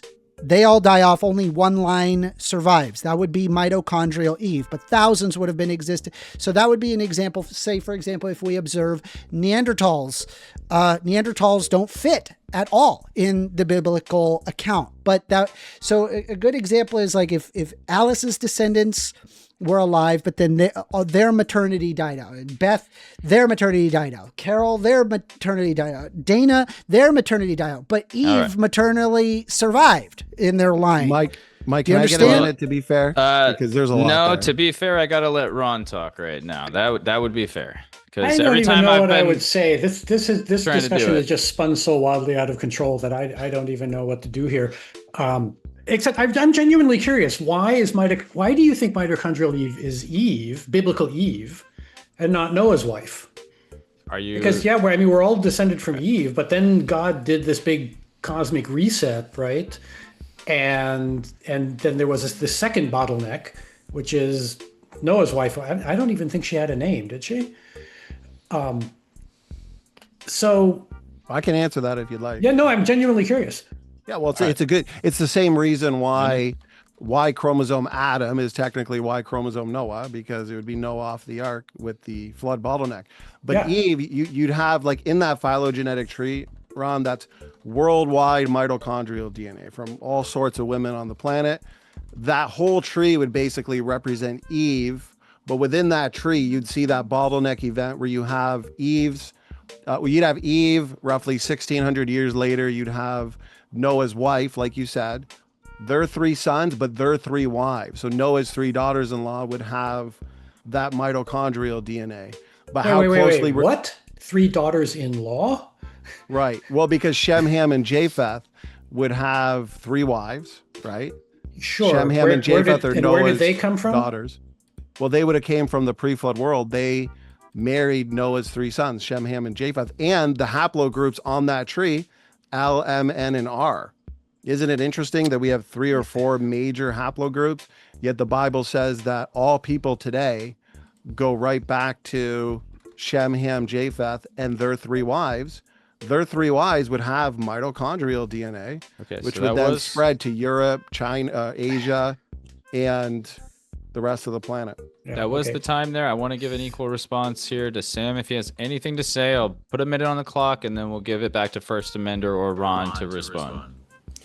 I mean, yes and no. I do have another argument that I'd like to be engaged with, but yeah, I mean, I don't mind kicking this back to Donnie. I'll give my time to Donnie right now. 45 seconds. Okay, 45 seconds. Back to what First Amender was saying, and then eventually we can kind of put a bow on this. Like Mike said, we'll let Sam or someone else pick another topic. Mitochondrial DNA. What he's missing is coalescence. There's no such thing as you need random mating in the past to get one single Eve in the evolutionary model. But historically, especially in the out of Africa model, you'd have people marrying within their tribes. You're not going to have random mating where like today you get someone from Australia who could marry someone in America or Canada, someone in Europe. Historically, you wouldn't have that. So you're not just going to get one single female lineage. But what he completely dodged is the fact that no, it comes down to DNA diversity. It's very low, on average 20 to maybe 30 between any two people separated from Eve. The mutation rate is very fast. So how long does it take to accumulate those differences? Just 4,000 to 6,000 years. The question is, where is the evolutionary model? Where's the thousands of generations in mitochondrial DNA? There should be many more mutations, but there's not. Ron, or First Amender, who wants to take it from here? Minute on the Yeah, clock. I mean, he's already said that he literally believes that the mitochondrial Eve is literally Eve, which is that. I mean, I'm just actually curious if this applies in other fields of science to him. At what point, physicists at CERN were having a hard time finding the Higgs boson, and so they referred to it as the God particle. Was the Higgs boson literally God? Do you have a rebuttal to the argument that Donnie made? Man, wow, not answering any of my No, he questions. doesn't. I've provided multiple rebuttals. Answer my question. All you did was the name a God bunch of particle fields. literally No. God? Oh, they're Why all can't they explosive answer evolution. simple questions? Are they I'll okay? answer the Okay. question. All right. You're done. Dude, this Just guy wanted to needs keep some this milk. between Check it out. Sam and What a First Amender for a clown. second. Yeah. First Amender, restate the question for the audience in So, case it got he lost. asked- real quick. Okay, you He said. asked if the Higgs Okay, boson wait, actually, what's particle better? was What's God. better? Yeah. I'll let Sam. Oh yeah, let's have Sam Okay. ask the question and Steelman it. Yeah. Right. So he asked if the Higgs boson particle was God. He scoffed a little bit that we believe something based on an argument that Donnie gave. So to answer your question, no, we can say that God is that which is ultimate, fundamental, a mind and a creator. So God would not be a Higgs boson particle. That's kind of silly for you to even ask that question, being that you're so hostile towards what we believe, but apparently you don't know. But I asked you a question. I asked you if you have a rebuttal to the argument that Donnie made. Donnie made an argument. You ran over to a particle accelerator and you asked if something was God. Well, Yeah, he I have a requested rebuttal. specifically that I explain the mechanism, and I provided a very detailed explanation to the exact mechanism, and then he asked for some papers requesting where you have got that information, and then I provided the exact papers that posits that exact information. I don't know what else you want from me. Now, here's the problem, right? If you could acknowledge, if you could acknowledge that the Higgs boson is not literally God, despite the fact that physicists called it the God particle, isn't it fair to say that when the science debate topic isn't it fair to say, shut up, Mike, let me finish. First Amender, the debate topic It is is an genetics. analogy. Do you not I know understand you're a simple excited, First analogy? Amender, but you're not One answering more time. anything. It is. One more but time. I'm gonna time. let Ron It's a respond to dodge. Sam before this point. I is didn't even. lost I did. Yeah. No. and- No. I didn't even. No, I didn't even finish my I'm question. going I didn't to even use my finish my time question. here to cry foul, because even though I don't fully agree with all Say that of- again, Ron. I'm going to Start cry over, foul. please. I didn't hear the first sentence, the first part of your sentence. I'm gonna going use the to time to use cry my foul. allotted time to call foul. Okay. Hear that? Yes, thank you. And the foul I'm going to call is that both of you are interrupting Amender while he's in the middle of answering your questions. And as a result of doing that, you are missing a lot of the valid points that he's making. And the valid point that you're missing most recently is that the Higgs boson that he brought up sounds like a non sequitur, but he was using it as an analogy. Because just because scientists attach a label to something doesn't mean that you can read into that label any kind of greater meaning. So just because scientists discovered that all human lineages trace back to a single human female 150,000 years ago, that is the scientific consensus. No, not 150,000. That is based the on scientific consensus is 150,000 to 200,000 years ago. How do they get the 150,000? I have no idea. I'm not a Exactly. biologist, but Right. That's the point. that is the scientific consensus. Just because they called her mitochondrial Eve. We've addressed Yeah, but Ron, that I, she is I brought Eve. this point up to you 3 5 times years now. ago when we debate. I brought this point up and I brought up all these. You there's bring it at up every least time you 5 debate. Well, exactly. So why don't you guys have an answer if I bring this Right. up every time? There's at least 5 pedigree-based studies. Parsons is a well-known one based on known observed mutation rates. Eve goes back just 6,000 years ago based on overall genetic diversity, problems with coalescence. You can't get Eve 100 to 200,000 years. They calibrate the data. They say, oh, well, the mutation rate's fast, but we know evolution's true. Okay. We know humans share a common ancestor with chimpanzees. So let's look at the differences and we get a slow rate, but fixation equilibrium demolishes that. So why don't you guys answer the question? Look, why is the mutation rate fast? Why is there low diversity? How we determined? It's like I can't even finish a single question without First Amender jumping in. The question is this: because I have the answer. The mitochondrial chromosome. We understand the mutation rate is fast. Go read the Parsons paper. There's at least 5 others you could read on that. Okay. And why is there low diversity if Eve goes back 200,000 years ago? So, can I take that? Yeah. Full minute to respond. The other two guys just don't interrupt. We'll mute both of you, and then we'll give it back the moment that time is done. So I don't cut them off at the last 40 seconds. I don't know the answer to that question off the top of my head. But when I search for mitochondrial Eve, this AI summary comes up that says mitochondrial Eve is the most recent common matrilineal ancestor of all living humans, meaning all humans descended from her through an unbroken female line. She lived in Africa around 150,000 to 200,000 years ago. Now, that may be wrong, but that's what an AI gets out of doing this web search and compiling all the data. And so by default, I, as somebody who doesn't have expertise in biology, accept that as the scientific consensus, if not the actual truth. Now, the burden then is on you if you want to argue that this AI got it wrong, or if I'm pretty sure that if I went to Wikipedia, that it would have the same information there. Why have all these sources gotten it wrong?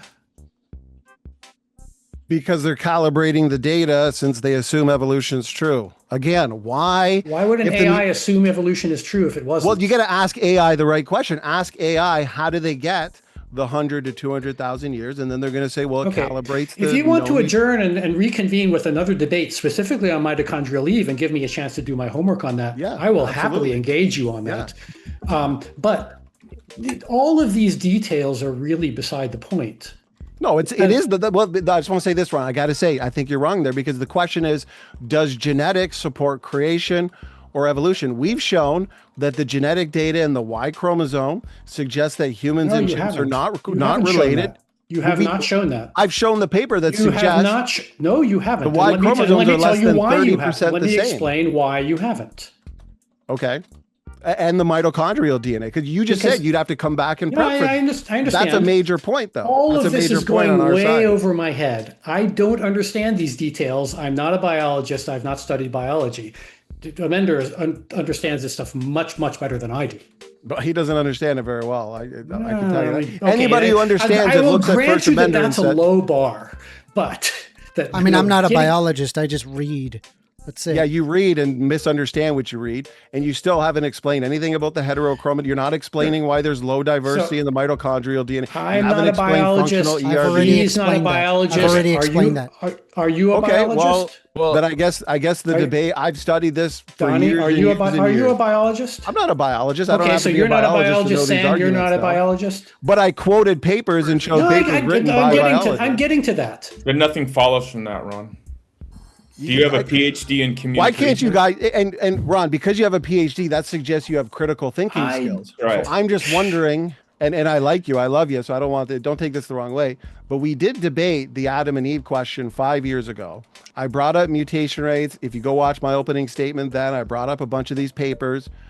But it's always the same with you guys. Nobody ever has the answers. It's like, well, I'll look into. It's like you guys don't want to look into it because you know that it contradicts evolutionary theory, and you guys are invested in being related to grass and ladybugs. So what's the reason that no evolutionists ever have answers? The reason is that this forum, where we're in an adversarial environment under time constraints, putting on a show for an audience, that is not the venue to litigate these kinds of questions. The venue where those kinds of questions are litigated is in the scientific journals. Now, I want to respond to that. Yeah, you've done a gish gallop of papers where you said that it supports your position, but the biology community disagrees with you. So Yeah. It really only showed a few. You're not a Depends what you biologist. can, Ron. Sam's not a That's biologist. fine. I'm not a So- biologist. Amender's not a biologist. Yes, so hold on. The I wanna people who respond to that. are biologists Yeah, Ron, I wanna say respond that to your that. Yeah, let him put a papers bow on are it. not We'll let you get sufficient Wrong, because evidence one of the to papers- reject nope. evolution. The paper that Sam, I'm going to hand it to you, but the paper from the conventional literature on mitochondrial diversity and the Eve consensus sequence, that paper was written by Dr. Rob Carter, a young Earth creationist marine biologist. He agrees with me, not you. And that paper was from the conventional literature. Okay. Yeah, I just want to point out, Ron, really quick. I mean, you've known that this debate's been coming for quite a while. You accepted debate with First Amender. You're familiar with Donnie. He's been making these same arguments for a long time. I mean, just as a bystander, I can see that none of you guys ever deal with these arguments, and it's not like it's a surprise. Because that's not our job. So, it is when you come to debate evolution and you debate Well, hold on, Donnie. I have an answer for you. Same argument for so long. Okay, so yeah, I mean we're Amender, very Amender underwhelmed. Amender has an answer for you. So let me ask you the question that Are Donnie. you not interested in the answer? Let me ask You've you a been question. beating us for not giving you an answer, and now Amender says he has one. I think why I've do you not want to interrupted hear less it? than anyone here at this point. I concur with that. I would Okay, like great. Sam So to let me finish finish whatever my he's saying, statement. and That'd then be if cool. First Amender wants to respond to something, I'll let him start that off by steel manning what the question is. Yeah, So that's fair, back and forth. Yeah, so the question here that's on the table is how was it determined that these mutation rates are what they are? Or the difference between that which is observable, a pedigree mutation rate, and a calibrated phylogenetic mutation rate? That's the question on the table. One is a high quality line of science, that which can be observed, tested, repeated. The other one is just a just so story. But a lot of people believe it, Ron. So Right. I want to say something about this I have the distinction you've been answer. making about high quality science and low quality science. That is an artificial distinction that's been introduced by No, it's not. creationists. It is not an actual valid distinction. There is no such thing as high quality science and low quality science. There is just science. There is just the process of finding the best explanations that account for all the data. And now let's hear Amender's answer to the question that you've been insisting you really want to know the answer to. So Okay, I mean, just start it off by So Tell just us to what his start off, question is. FYI, when I'm referring to mitochondrial Eve, it's not referring to literally Eve in the same We way know. that the Higgs We boson know. is not referring to a God particle, right? So it's not literally Eve, because that was your claim earlier. 'Cause So, it is. so how do we know specifically? Okay, you're saying it is, but then it isn't. he made an Great- argument. Great No, it is. contradiction. I already Good demonstrated. contradiction. Now let's see what your answer Anyway, is. Go so ahead. mitochondrial Eve, how do we know that it was 150 to 200,000 years ago? Okay, Was so that let's what say, the for question example, was right there that Yeah. Sam asked. Okay, go ahead. yeah, okay. So let's say, for example, that we observe people that are alive today, right? Where we have person A related to, their son, and then their grandmother, grandfather. We could observe that there are slight mutations that are dictated on a linear clock. From this, we use that molecular clock, okay? It is the time equal to the number of mutations over the mutation rate. Okay, pedigree? so you asked specifically for the math pedigree function rate? for that. You asked specifically for the math function for that. This is a clarification it is the question. number of mutations This is a over the clarification mutation He rate just wants to give a to speech. establish There's no a clarifying common. soliloquy, bud. You're You're just asking thinking for into the the audience. fucking He's reading answer. from AI. You crashed He's out reading again. from AI. If How that- come you can That's a never give an answer in clarification 20 question. seconds? You just We're start gonna reading get- an essay. We're going to get to reading the a closing speech. statements in 2 minutes, so I just let him finish, So and you guys will have the last word since they started. This is a point of clarification. And he crashed out when he. No, invoked- you're no asking idea. for I an mean, answer, you're and I'm crashing not out getting again, bud. anything from You're literally the crashing You don't know moderator how to have for a me to free-flowing answer discussion. it. I can't You're just answer a reading an single essay. question. Hey, this guy's unhinged. Okay, I'm I'm asking. not a point of- unhinged. I'm just explaining it, and then unhinged. I'm This is notably bad for you. upset You're at the completely lost. willfully On the app ignorant hinge. people here. You're literally insane. So I'm asking you when you. Dude, I'm invoke this literally mutation rate- explaining it. You didn't even you stop understand it. talking? You You didn't even let me explain- you were finish. reading an Let me essay from finish. something that Hey, someone Let me sent you. finish Just it. answer the question. me and No finish. self-control. Why is it a speech Okay, for you every zero day? Real quick, self-control. So What an how do we embarrassment. know? How do we know? And No, when then I'm asking answer.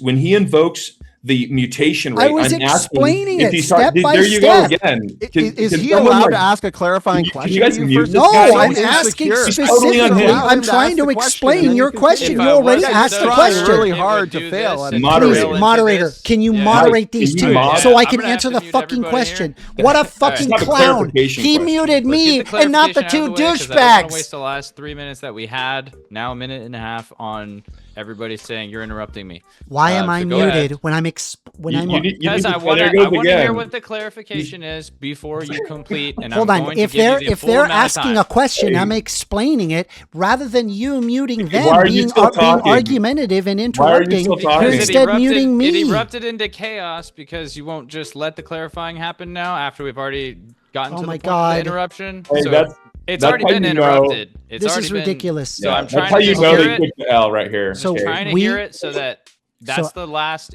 I want to clarifying finish what point. I was trying to Let say. him ask the question first. Why are you so insecure? Let him just ask Because the I'm clarifying explaining question, the then first respond. question you He asked. ran You asked, away. how do we know it came to 150 to 200,000 He ran years away. ago? I'm asking You you a asked question. that, so I'm explaining it. Okay, Can I so ask a question? real quick, how much longer do you think that would take before the clarifying question? Just so I can I gauge wrote which one's going to come down faster. a total of 3 Hey. paragraphs here. I got Mike, 3 You mean sentences AI in. sent you Mike. a total of Hold on, No, man. I Hold on. read. I You got how wrote many it. I'm sure you Okay, I did, okay. buddy. googled I'm and sure you looked did, it up, buddy. and there it yeah. is. First Can minute, you real mod? quick. Yeah. Cool. What period in through did you get? You said, or what Yeah, paragraph so I just in? have a point of a What? I clarification have 3 question. more paragraphs to try to Okay, no, explain no. why I it don't- was. Yeah, I don't know don't if that's want to really gonna explain get it. through. Okay, well then the answer is right. This guy's crashed There out. is no answer that could ever be provided to you because you are not, nor were you ever interested in having a good faith debate Yeah. on this. Oh. it is very What about- clear to me. Hey, You guys what are about- For a obviously bit of a dodging challenge, every but- single time, but position. it's- I sat there and tried to explain it as clear as day that anybody could explain, but both of you showed yourselves in this moment. Sam, Look can I at have- you, what you're Sam, doing can I right have Hey, one, now. Donnie, bro. Here, you want Bunch some? of clowns. You want some, Come Donnie? here. A bunch of Okay, clowns. so you know what? done? We're He's gonna crashing move, out, boy. Yeah, are We're you gonna done? move crashing into the out. closing Oh. statements. We're gonna move Sorry, I into don't get to closing ask statements. No, we Oh, don't. thanks, Just Mike. for that, we That's need why- Right on, Mike. old That's why I trusty. can't We give need him old the time. trusty for Oh my this. God, We he's should gonna just drink go it. into We need closing all the statements because Wait, it's a no, waste it's of a time. time We thing. have no It's a answers. time thing. That's Give me atheism some in a popcorn. nutshell, folks. Right there. Oh God, you guys suck. That's it. Man. Well, it's all the Red Bull and This is alcohol content. you're drinking, This is First content. Amendment. That's why you're crashing What a out. trash argument, bro. somebody call Absolute Nike. trash. If Jesus Nike Christ. is looking to Man, sponsor somebody, if only I could find the argument at the bottom of this bottle. Chat, Well, you we liking get this? we get You liking 5 minute this, chat? closing, so Yes, you get we 5, do. so he can answer. He can finish answering with his speech Yeah, there. but Yeah. that's gonna be up to Ron if he wants to let First Amendment take the last 5 minutes of Let the Ron closing. go. He's at least reasonable. So we're gonna go into closings, 5 minutes and 5 minutes, muted sides on each. You cannot interrupt, you can't laugh, can't do whatever. No interruptions on that. And then we'll get into the super chats, which there's gonna be a lot more fluidity. I'm gonna let you guys get a little bit more chaotic, and then I'll bring it back in when we got to get to the next questions. So we got through the debate, guys. Congratulations. Did we? Take a drink for me. I didn't say we got to the bottom of the questions here. Well, the party's just starting. Now. Yeah, so that's what we just got That clocked out. felt pretty basically. unproductive to me, but what do I know? Well, I can't answer for you guys. And I Felt can't, productive to me, Ron. I can't I control love showing the responses. world why creation's true and evolution's indefensible. So very productive. Well, to I me. don't think you did that. Well, leave it up to the Oh, audience. not even I do remotely. love you though, Ron, but leave it up to the audience. We'll see. Yeah, what we they brought think. arguments tonight that were not addressed. Oh, none of them Okay. were. None of it. So wait. That's Are you because literally the, explaining the And we'll leave minute it that, up to the audience. So And you didn't because even the let minute me that he explain the full tried thing. just to address them, you interrupted him. okay. And the First minute that I'm Amendment trying to Ron. explain to you why your arguments weren't addressed, All you're right. interrupting me. First Amender and Ron, we're starting your 5 minutes right now. So I'm muting the other two. Please don't unmute yourself and jump in. Mender, do you want to take this, or you want me to Go ahead. take a It's whack starting at in it? 3, Go 2, for it, Ron. 1. I despair for the future of human civilization here. So I opened this by observing that there exists this creationist industrial complex that has been trying for 150 years to fight against the scientific consensus that has been extremely well established. They keep trying to come up with new arguments. They keep coming up with new tactics. You could I've been studying these tactics for, I think, longer than Amender has. So the fact that this discussion degenerated the way it didn't come as any surprise to me. I was disappointed, but not surprised. Because one of the tactics is that as soon as somebody on the side of science starts to make a valid point, the creationists interrupt and start going into a gish gallop. Because if they were to slow down and actually start to address these points in a civilized manner, they would lose. But that's the way you have to do it, because that's the way science is done. It's not easy. You can't do it with sound bites. It's complicated. It's messy. And it mostly happens behind the scenes. And it doesn't happen in performative adversarial venues like this. And that's why they're able to use this context to their advantage to make it look like they have valid points, even though they actually don't. And the way you can know that they don't have valid points is because if they did, they would publish papers and convince the scientific establishment that their points were valid, and they would overturn the consensus. But they haven't, despite 150 years of trying. Yes, it is true that all scientific knowledge is provisional, but that doesn't mean that the current consensus is always equally likely to be overturned. Science is not a free-for-all. The overturning of well-established theories, and the theories as well-established as evolution, is extremely rare. It's happened. Overturning a theory as well established as evolution has happened maybe 3 times in the entire history of modern science, which has been going on for about 300 years now, since Isaac Newton published his Principia. So there was Newton himself, then there was relativity, and then there was quantum mechanics, and there was evolution. And those 3 are unique in the history of science. So yes, it's possible that you can overturn evolution, but it would be a huge development. It would be major news, and it's not going to happen here in a YouTube debate. Amanda, you got anything to say? Because I do. Okay, go for it. Yeah, as for my closing arguments, the question is whether or not that genetics supports creation or evolution. The answer is, based on the full body of biological evidence, it is in fact evolution. Evolution is not a side theory in biology. It is the framework that makes sense of everything from DNA to fossils. And when we actually look at the data, it consistently points to common ancestry. The Y chromosome argument falls flat on its face. My opponent had argued that human and chimp Y chromosomes are too different to share ancestry, but that misunderstands how Y chromosomes even work. The Y chromosome is one of the fastest changing parts of the human genome because it does not recombine for most of its length. It's passed only from father to son with higher mutation rates and has a small effective population size, making drift stronger. It contains repetitive DNA that causes instability and loses genes and rearranges more easily over time. So the rapid divergence is not a problem for evolution. It's literally what we expect. So importantly, the Y chromosome is less than 2% of the entire human genome. It does not override the genome-wide signal. When we look at the entire genome, the picture changes entirely. The human and chimpanzees show a 98 to 99% genomic similarity. There's aligned coding regions that show exactly that. I provided the chart that showed exactly that. If organisms are separately designed, we shouldn't expect a deep, consistent pattern across the entire genome. We've looked at observing the evidence of fusion site sequences. I discussed with you telomere-like DNA that exists in the middle, not at the end. We've observed direct one-to-one matching with 2 chimp chromosomes and the physical record of shared ancestry within our DNA. you also pointed out that we're not doing 5 minutes per debater on each side. I just wanted to give you a chance to close it up, but I feel like you got a little bit more there, so I do need to maybe get you to put a bow on it. All right, finally. So with mitochondrial Eve, then even that is misunderstood. It's not literally that they're the first woman. It means that they're the most recent woman from all living humans inheriting mitochondrial DNA.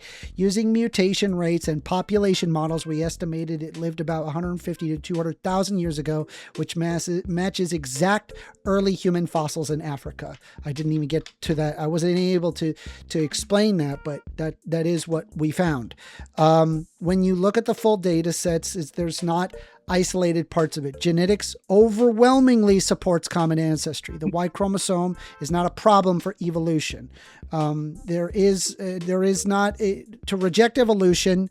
You would not just have to explain one data set, but all of genetics, all of paleontology, and all comparative biology at once. There is no alternative model. You don't have it. Cool. So we're that's gonna have to do all a I hard got. stop there. There's a minute and 35 seconds over, so I am gonna give that same respect to the other two gentlemen here. Whenever you guys are ready. Thank you, Mike. Sam, you're going to take it first, brother? You're muted, buddy. Sam, you're mute. Are we good? Yep. All right, great. So yeah, Ron, I'm going to bring up your boy Karl Popper again because you've brought him up in your past debates. He says that for a claim to be scientific, it must be testable, meaning that there must be a potential observation that could prove it false. So here he makes the distinction between high quality and low quality science. I understand why your camp would reject that, because your camp cannot prove evolution with a high quality science. Tonight, what did we see? I made an argument. I pointed out that their position would undermine itself. Okay, that wasn't addressed at all, and I explained the collateral damage there. Donnie made arguments from the data itself, and those arguments were not addressed with anything more than reckless conjecture. When we asked to press on it, they were not actually engaged with. The icing on the cake was when First Amender literally ran by not letting me ask a clarifying question. It's a good time to be a biblical creationist. Donnie. Amen. How much time was that? Doesn't minute. Okay, so I got 5 minutes then, or 5.5 minutes? Yep. Yeah. Okay. So I'll start it here. Okay, 5.5 minutes. It's going to be fun because now the crash out. 5 minutes now. Okay. The crash out, First Amender can't interrupt me destroying his point. So no, he did not address the Y chromosome dissimilarity. He made assertions, he made claims, he named mechanisms. But notice every time I would try and ask him a basic question about the model, about backing up his assertions, he would interrupt, he would dodge, he would run. Where's the ancestral Y chromosome reconstruction? We didn't get that. Why do humans have entire palindrome families and gene systems absent in pan? Recombination, lack of recombination. Okay, are you going to back that up? How does a 2-time size difference arise purely by loss or by lack of recombination? Why does the human Y resemble the gorilla Y more than the chimp Y? Where is the rate-based population genetic model? Because First Amender is so insecure in his position, we really didn't even get through any of those questions. You could barely get through one. If I remember correctly, I don't think they addressed the mutually interdependent systems argument. Certainly didn't address the Eve, just reciting textbook answers. Again, Eve cannot go back 100 to 200,000 years because the rates are too fast. All they do is calibrate the data. There's a bias in interpreting the data. No, this is a natural reading of the data right here on the screen from the 1,000 Genomes program, the data that is. This was put together by Dr. Rob Carter, who's a young Earth creationist and published on mitochondrial DNA in the secular literature. Okay, what we see on this tree are variable mutation rates. So no, what First Amender is saying is wrong. You can't extrapolate backwards in terms of an evolutionary molecular clock. making evolutionist assumptions. This is the HVR haplogroup, okay? Listen closely, First Amender. These rates are variable. You have differing size branches. These are mutations over time, going back to the same common ancestor. This entire tree, on average, is 20 to 30 mutations separating people from Eve, and the largest branches are about 140.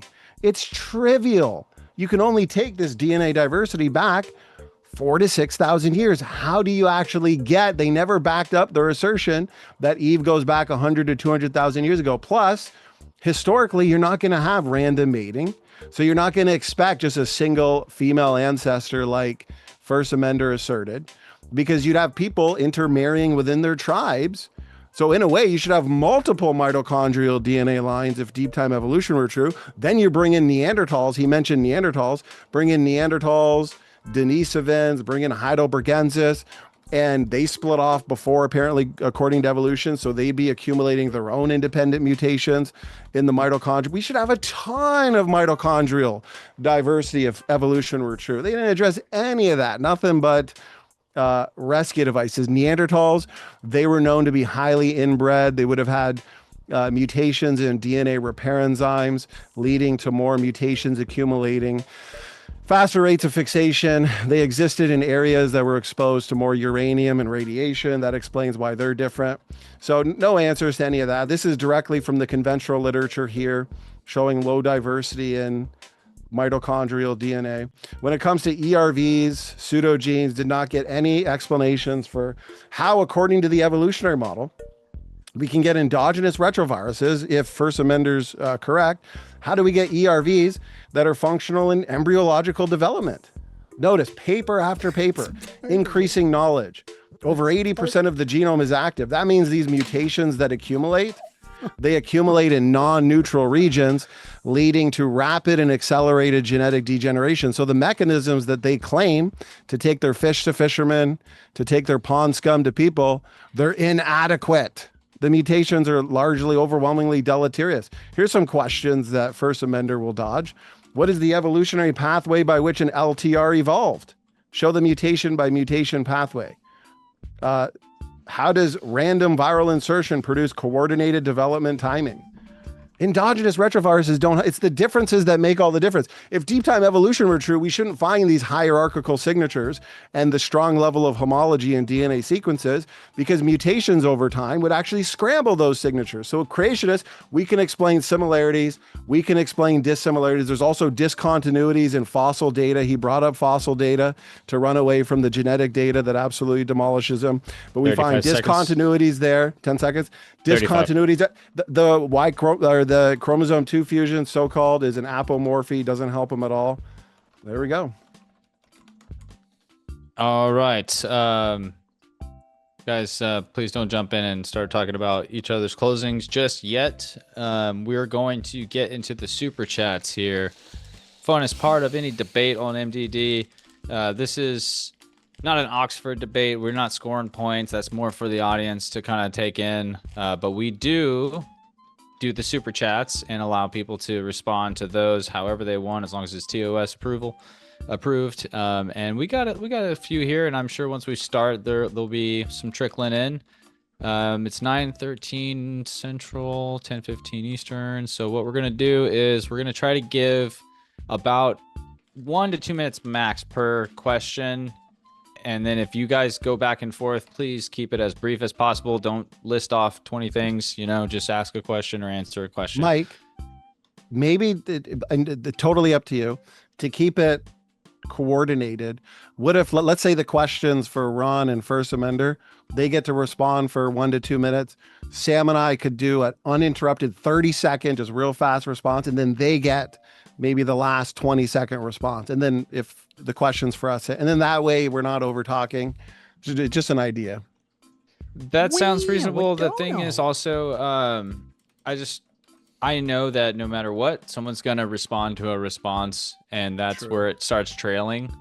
So if it's interesting, I'll let it go for a second. But if it's not, I'm gonna just come in and mute everybody and say, all right, I got to go to the next question. So if it just gets too chaotic. But we'll pull those up now, and we'll also, as y'all are answering the first one, we'll put up a poll here in the chat. So I'm going to ask the first question, and then I'll work on the poll while y'all are doing that. First one is from Kevin Blackwell Welder. This guy has been dominating the super chats tonight, so expect his name quite a bit. He sends $5. He says, for Dr. Ron, how do you explain the April 2025 Nature study showing chimps and humans differ by 410 million base pairs, not 40 million? So go ahead and respond to that, and then just let me know when you're done. And then if Amender wants to respond as well. I just not realized familiar with that paper, so I can't respond to that. Amender, do you know that? I don't paper? know off the top of my head. I have to go read it and do my homework. Me too. This is the big problem with all of these kinds of things. There's just so much information out there that no single human brain can contain it all. And so this is where we, the defenders of science, are actually at a disadvantage, because they'll always be able to come up with something, some question about some obscure little thing, and maybe not so obscure, that we just don't know because we're not professional biologists and we don't have all this stuff at the top of our head. We have to go look things up.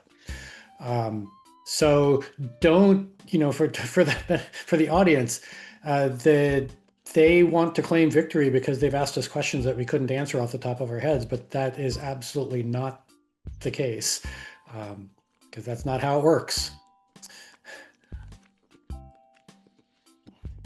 So I'm very much aware of that paper.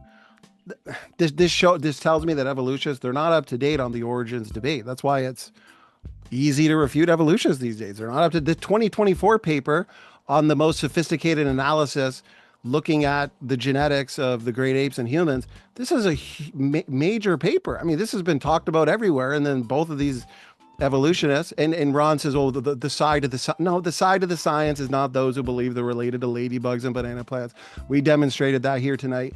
The latest data in the 2024 Nature paper, if I'm correct on the one that's being cited, actually shows that when you consider everything, size differences, gaps, copy number variations, both alignable and non-alignable sections of the human and chimpanzee genome, the humans, and I understand you're excited, First Amender, but allow me to demolish I never agreed. I just said that would be a good idea, but I know we're let's make it 7 minutes instead. We want to hear out.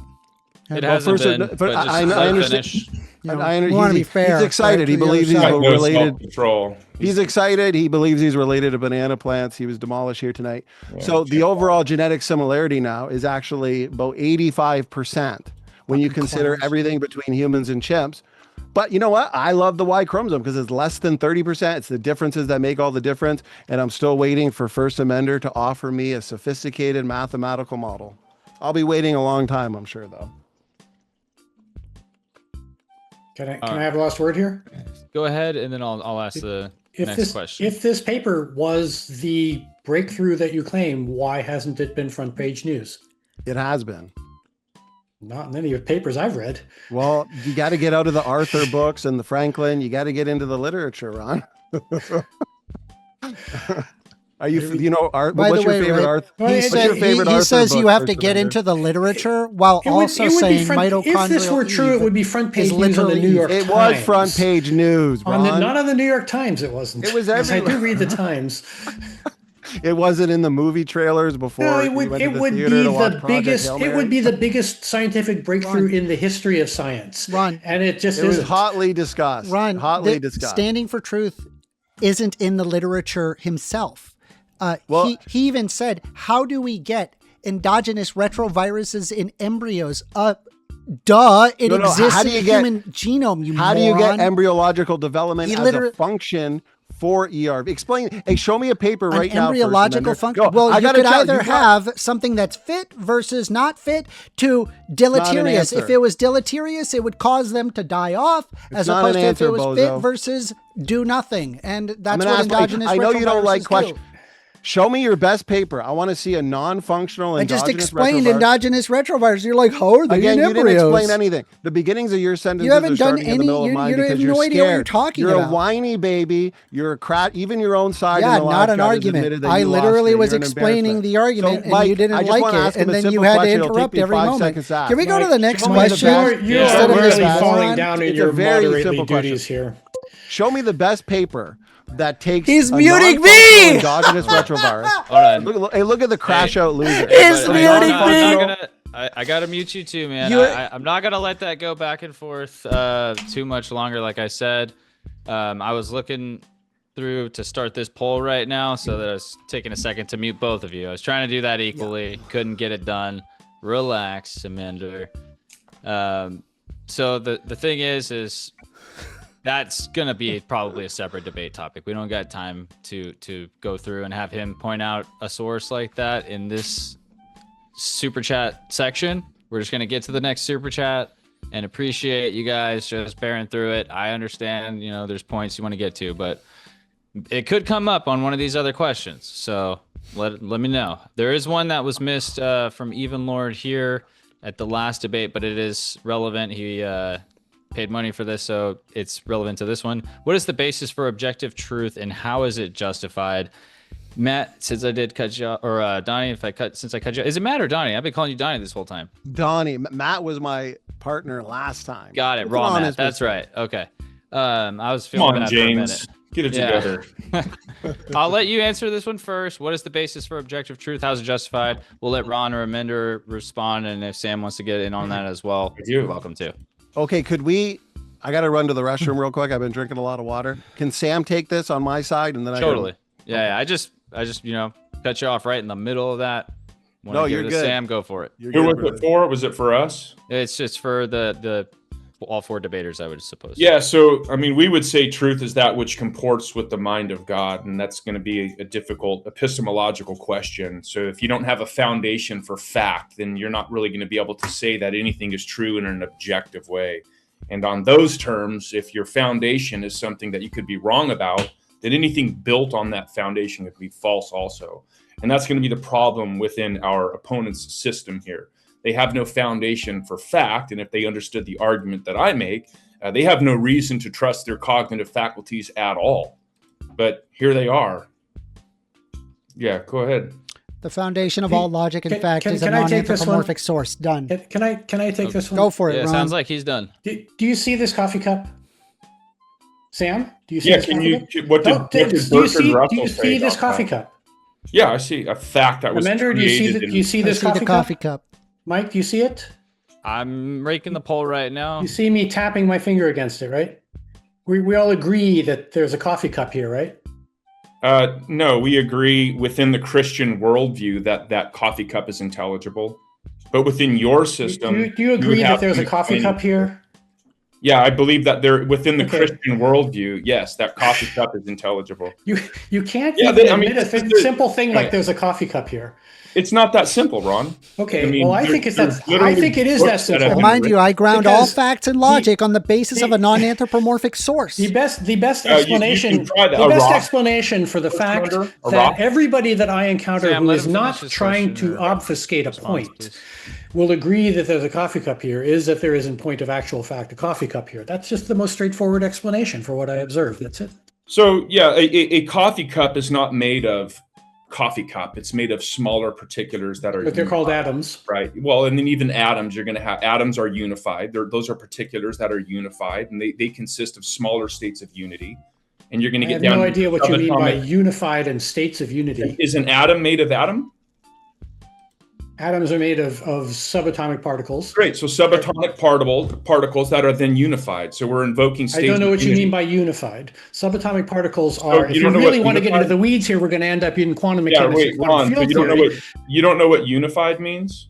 Not in the context that you're using it. When you have a plurality of particulars, whatever those might be, if they are working in unison, then they are unified in some way, right? Like the letters in the alphabet are unified within a set. You don't know? Yes, and this is why, right? This is why you just say, "Look, a cup is a cup." But that's not what someone like Bertrand Russell said when he destroyed the object and the subject of knowledge. I don't even know what you're talking about. That's probably a good point to end on there. We're go to the next question. He's saying like, how do you ground all your facts and logic? And it's I can simply invoke a non-anthropomorphic source. Right. So what would that be? First, I don't ground them in logic. Something that makes universe, but it doesn't possess any human perspectives. Name it and claim it that provides that things have identity. Like it just makes can I finish my question? You behave like a child. Name it and claim it, that which dictates everything that's possible or impossible. That something has identity and identity over time. Yeah. What would that be? I deny that things have identity over time. But then they're not- intelligibility is But this is another debate. Right. If you want to then it's get not a together cup? and engage, if It's you not want to a get, so I've actually It's not a cup, Ron? I've the written non-anthropomorphic extensively. source. I've Finally. not written like a that. long series of blog posts about this. So Right. this is not something that I'm going to be able to answer in 30 seconds. All right. If you want to know, go read I've written a series of blog posts on seeking God in science, and there is a specific entry in there. I think it's number 3 or 4.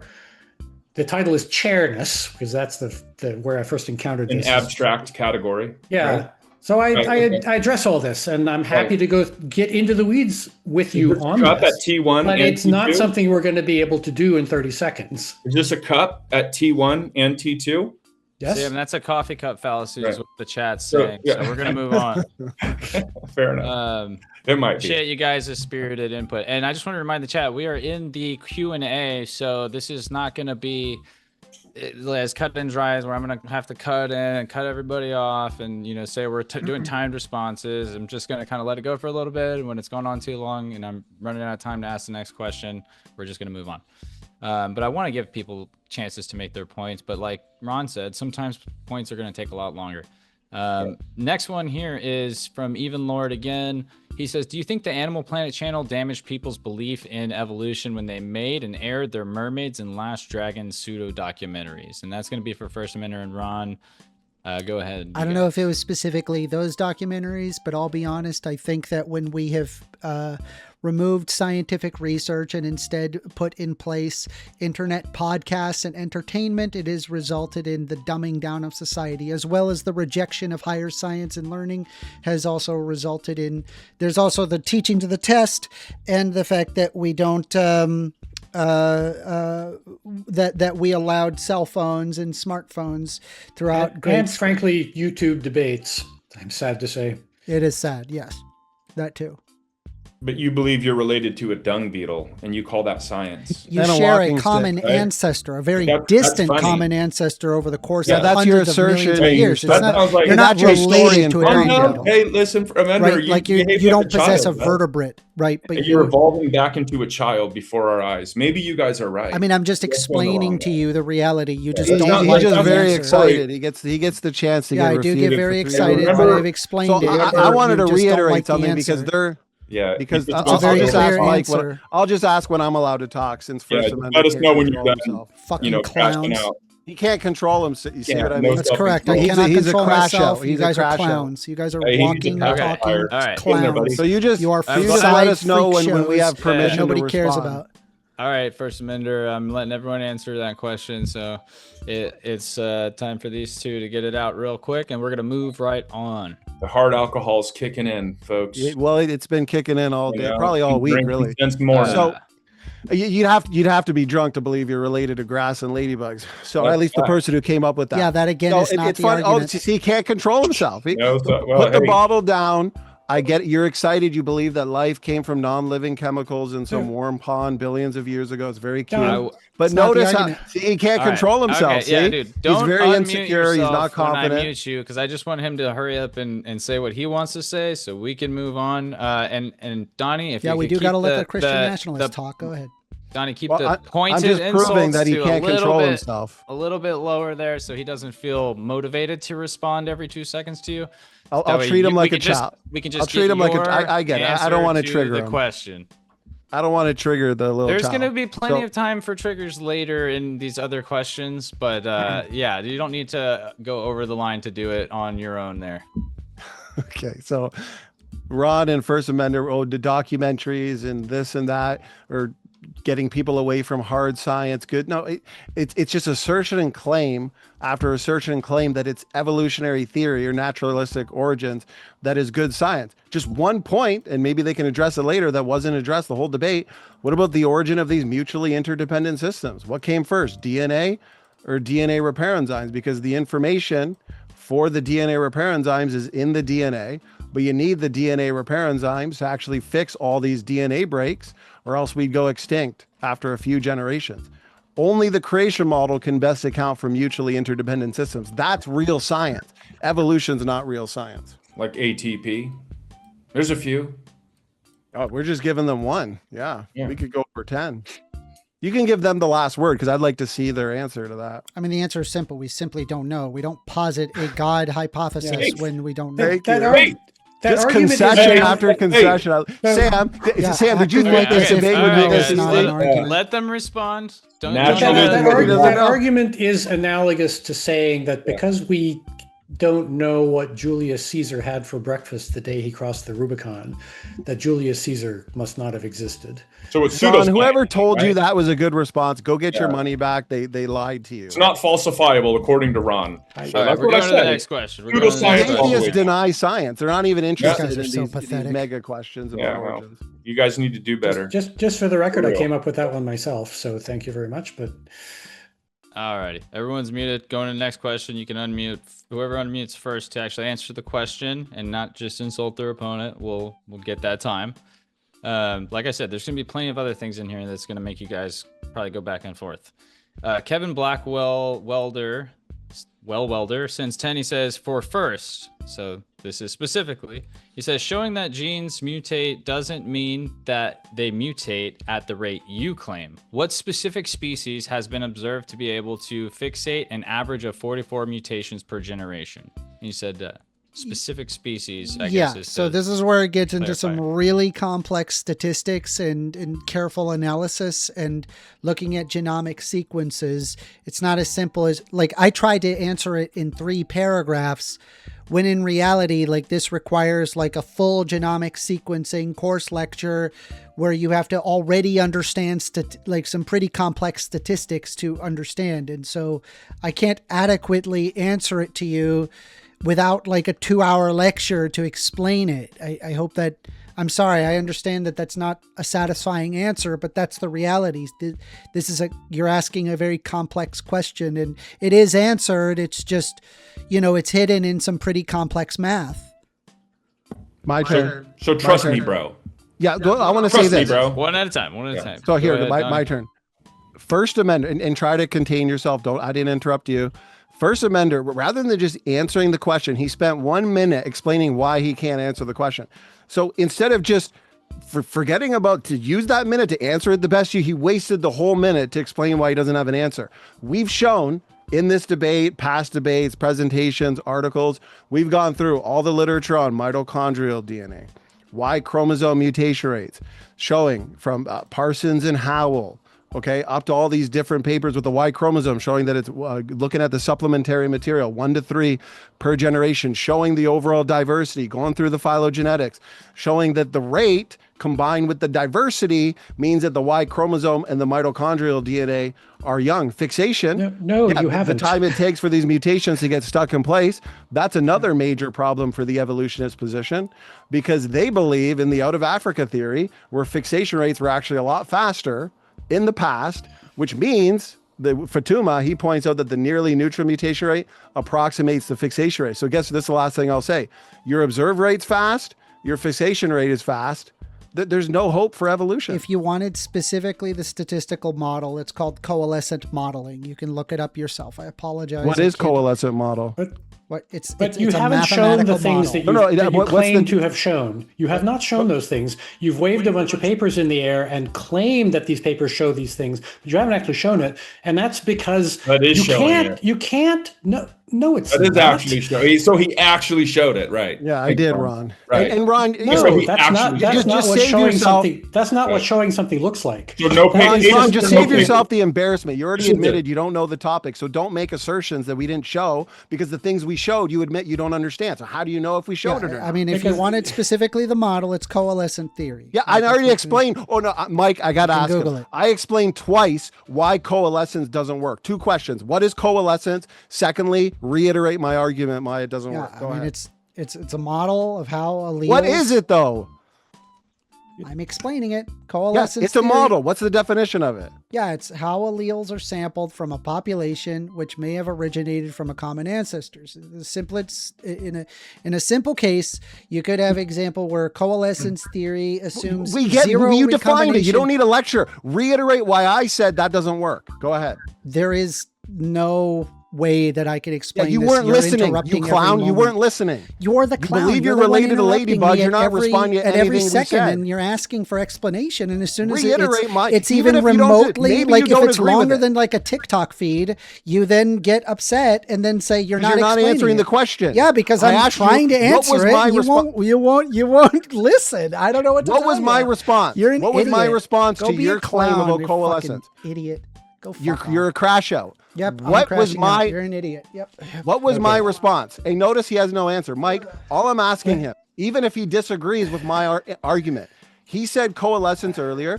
I responded twice in my closing and the discussion why coalescence doesn't work. I'm asking him to reiterate my argument and then refute it. Yeah, I don't think we're gonna get to that in the super chats, unfortunately. Maybe we can get another debate going if He got raptured, I think. If he's good. But we got some more here. I'll circle back to a couple of Kevin Blackwell welders here in a second because he is dominating the super chats, and I do want to give maybe everyone a chance to get some questions asked before someone has to dip. The Brandalorian for 5. That's a cool screen name. How do species know it's time to evolve if we did evolve? How can species just make themselves evolve? The Brandalorian wants to know. I do believe that's going to be for the Evo guys to answer first. So Ron, if you want to take point on this one. Yeah. Just in case there are some audience members who are like, who's going first? The question assumes facts not in evidence, as a lawyer would put it. Species don't know when to evolve. Evolution is just something that happens. It's kind of like asking, how does water know when it's time to start flowing downhill? Yeah. Living things reproduce. They make copies of themselves. The copies that are better at making copies make more copies. And over time, it turns out that there are lots of different ways to be better at making copies of yourself in different kinds of environments. And so life diversifies and specializes for being good at making copies in all the different varieties of environments that exist here on Earth. And over time, the result is what you see. It's not like the members of the species sit down around a conference table and says, "Oh, I think we'd better start evolving now." That's just not how it works. So the problem with, unless First Amender may want to respond. It was a question for you guys first. So if you wanted to get in on it too. No, Ron is correct. That question presumes an anthropomorphic pathway, as in that there is like a commander that is commanding the evolution. But evolution relies on mutation and natural selection, not an anthropomorphic source. And so that's the problem with your question. Okay, I'll respond. So the problem with these claim mechanisms anyways is, as we've shown throughout the program or debate here tonight, is the vast majority of mutations are deleterious. They're nearly neutral. Why? Well, as I've shown right from the conventional literature, that the vast majority of DNA is functional. It's active. ENCODE and subsequent projects revealed that over 80% of the genome is biochemically active. We understand there's functions for ERVs, pseudogenes, all kinds of genetic markers. So that means these mutations in autosomal nuclear DNA, the mutation rate is 100 new mutations per person per generation. They're accumulating, they're unselectable, selection can't see them, and so they're degenerative. That means selection is limited. Mutations won't take single-celled like ancestors into whales and chimpanzees and humans over time. So these claim mechanisms, it's not science. The science is against this idea of common descent and large-scale evolutionary change. That's a minute. Awesome. Sam, last words? Are you cool with me go to the next question? No, that's why I showed up with How many Johnny. questions do we have? Good. I mean, how much do you have left in the bottle? I mean, I have to go to bed. I have work in the morning. Got you. That's why we started it earlier. He's tapped right? out. But think about it: 3 hours of not being able to answer questions and objections. That would be exhausting. All right. And Well, First we'll Amendment do every clearly needs single a nap. question. I think we He have time clearly to needs hit a all the nap. questions. And I have an 8 to 5. Chad I don't trolls have. me. I can't. I don't make enough money off of my YouTube channel yet. You're related to grass. It's almost over, buddy. All right, it's all we're gonna No, I have a hard these cutoff last at couple 11. questions. All right, Kevin, I'm gonna get back to a couple of yours, but we're gonna say don't slay thy broski's chat here real quick. Get it out of the way because no one necessarily needs to respond. It's $2. He says Matt Dillahunty sucks. All right. Justin O'Dizzle for 5 says this the same Dr. Ron that worked for NASA his entire career? Thank God What? for SpaceX. Is that true, Ron? Wait, Ron. not my entire career, no, just the first half of it. Wait, can I? So Ron. Wow. So Robert Jastrow says that the supernatural is objectively proven because of the laws of nature that govern the physical world. Robert So Jastrow is wrong. what would you? What's that? Robert Jastrow is wrong. So what would it be then that dictates anything that's possible or impossible? The laws of physics. When you say the laws of physics, are you invoking something that's semantic, or are you invoking something that stands in a cause and effect relationship with the physical world? The latter. Then what would that be? What imposes those? Nature. Nature's an abstraction. Abstractions don't stand in a cause and effect relationship. So what would it be? Nature is not an abstraction. Nature is a real thing, No, as evidenced by the fact that you and I are sitting here having Ron. this conversation. No, Ron, nature is a category that consists of the things within the category that are real. It's the Okay, same. nature Dom is an preset abstract point. Can set. we move forward. Settle down, bud. Nature, So I want to know. So It's the yeah, same dumb nature is preset an point. abstract, unless maybe you're a Hindu and you believe that all is one. In that case, then nature would be concrete. So Give Ron, I us want to another know 30 to a minute, 30 seconds to a minute, and then we're gonna move on. and Because I don't if think you we can't know answer what this has to do with the question, question if exactly. you can't answer the question, then you can't defend. I your can answer evolutionary that question. I timeline. can't do it in Therefore, 30 you seconds. can't Like I said, defend- if you want to get together to talk about these philosophical issues, I am more than happy to get into the weeds with you on this. Let's Just do give me it. an It takes answer. longer That'd than, be fun. it takes I'll longer than moderate. 30 I'll seconds. moderate. So you don't have anything you can invoke and defend real quick? Then that's another concept. We just won the debate again, because you can't say that evolutionary processes have happened over a timeline if you can't tell me what provides for the uniformity of nature. That is a foundational precondition of science. So your whole evolutionary timeline, your whole Big Bang timeline was just wiped away before your eyes. All right, Sam. We just took the win again. Some people got a hard cut off here, so we're gonna shoot through a couple more of these. If you want to chill a little longer and go back and forth, you guys are welcome to. I'll cut it off around maybe 11:30 or a little after, so no worries. Or 10:30 my time, 11:30 Eastern. Okay, so 1313 Maryland says for 5, creation and evolution are psyops. We are all God. We always were and always will be. And that was brought to you by 1313 Maryland. What's in my pocket then, God? If you're so omniscient. Some of that popcorn that you were eating earlier, Sam. Yeah, we're all God, bro. Just don't hurt me, and I don't know stuff. We put a pin in that, so we'll go on. Scientific Origins for 5 says whales are more similar genetically to hippos than any other animal. Whales are mammals. Give game over, evolution deniers. The broken 2x4 destroys design. Or the broken TBX4. Sorry, I thought they were trying to shorten what they were saying because they only sent $5. Hey, I think that's the first question directed at us first. So I guess we get to respond first. Whale evolution.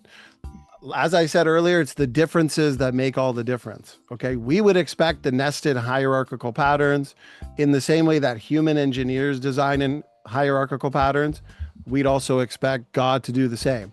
So whales, by definition, would have to share some of their genes more in common with another creature. Okay, superficially, we look in the water and you got whales and sharks.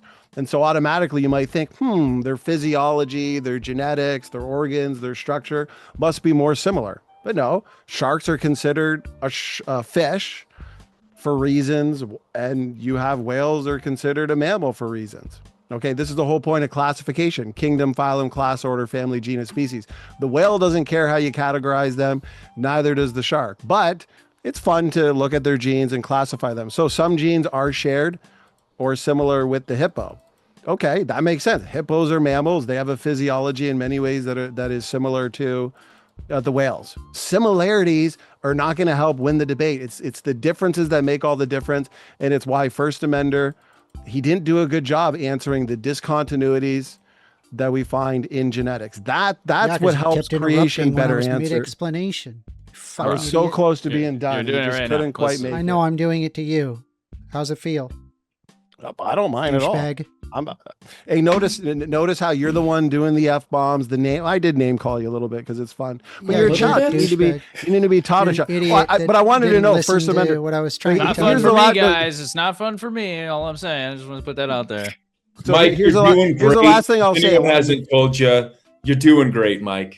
Mike, he did a great job last time. I'm gonna end too. the poll soon. So First Amender and Ron, guys, if y'all want to vote for your dude, don't let me win this. I put myself in there as a joke. W for Mike, for sure. Well, here's the last thing I'll say in our response. You can hand it to them or move on. I really want First Amender. I just want to see how strong his listening skills are. Again, what was my response twice in the discussion and then once in the closing in detail? What was my response to your coalescence claim? My coalescence claim, it's referring to a. No, what was my response to your coalescence claim? I don't know just if we're wanna see if you're talking about paying the attention. same thing when you're saying coalescence, You're right? talking Because I'm about referring how to specifically coalescence modeling, in which is mitochondrial DNA. a very specific statistical model, and we can like go over that. But I don't know if you're talking about like coalescence regarding mitochondrial DNA, or are you referring to Mitochondrial DNA. Okay, those are two different things. So Okay, I know chat's gonna say I'm saving First Amender from answering this, but I do know he has a hard cutoff, and there are more questions for Okay, the evolutionists. move I'm on. sorry, Donnie. That's okay. yeah, Saved. No, I'm just kidding. All right. Saved by the bell. Kevin Blackwell Welder says, read Vox for, wait. Oh, dang it. Wrong. Fox Day. For Evo side, Mutu Kimura's neutral theorem equation was mathematically shown to be incorrect. Nature refused to publish the study. Appeal to authority. Okay, that wasn't really a question, but it was yeah. for the I mean, Evo. I would have to look at the specific study and why it would have been retracted. I don't know. Can I Like, respond all to that? the studies off the top of my head. Briefly, because I Yeah, want to get so- to yeah, any real other quick. Evo ones before he has to go. I mean, this is the problem when you try to make something like the consensus your authority or the peer review your highest authority, because there's numerous papers. In fact, I believe Harvard has a big study right now that shows that I believe 50% of the biological or the biology papers that have been published, the conclusions or results cannot be duplicated.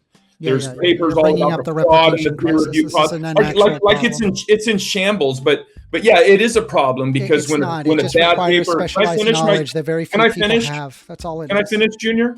Is that okay with you? You got it. You No, behave like a douchebag. child. Can you do a little better? No, you're the So douchebag. there are that acts like a numerous clown papers. Let me know when and you're done. lies to bud. people. Yeah. So Yeah, you're a anybody liar can go in and a and look. douchebag. First Amender, the Well, beginnings of you your clown, sentences And you're an continue embarrassment to to Christians to everywhere. start in the middle of ours. You got to Yeah, calm. so- You're the one who I has. love to interrupt you.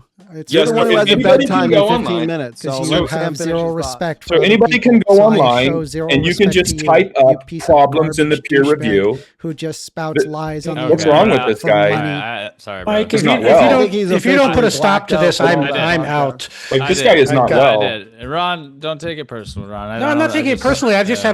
have things to do. So I get it. Yeah, We got like I'm done 3 in or like 4 10 questions. seconds. left, 10 potentially. seconds. So anybody can just go and search problems in the peer review and they can see study after study after study. I'm not saying science isn't useful. I'm not saying that peer review is important. But what I am saying is that is a faulty foundation, a foundation of sand. Okay. Thank you. Now you can unmute First Amender. You did that 3 times. We were having a mute war there. It's just ridiculous. Huh. Okay. This one is directed at you. I think it's probably the only one left that is directed specific. So we can just get this out of the way. JAMA R724 for £5. He says a guest caller asked 1A if he believes he's a trans woman, and he said, quote, "It's a complicated journey. Forgive me for not taking this confused man seriously."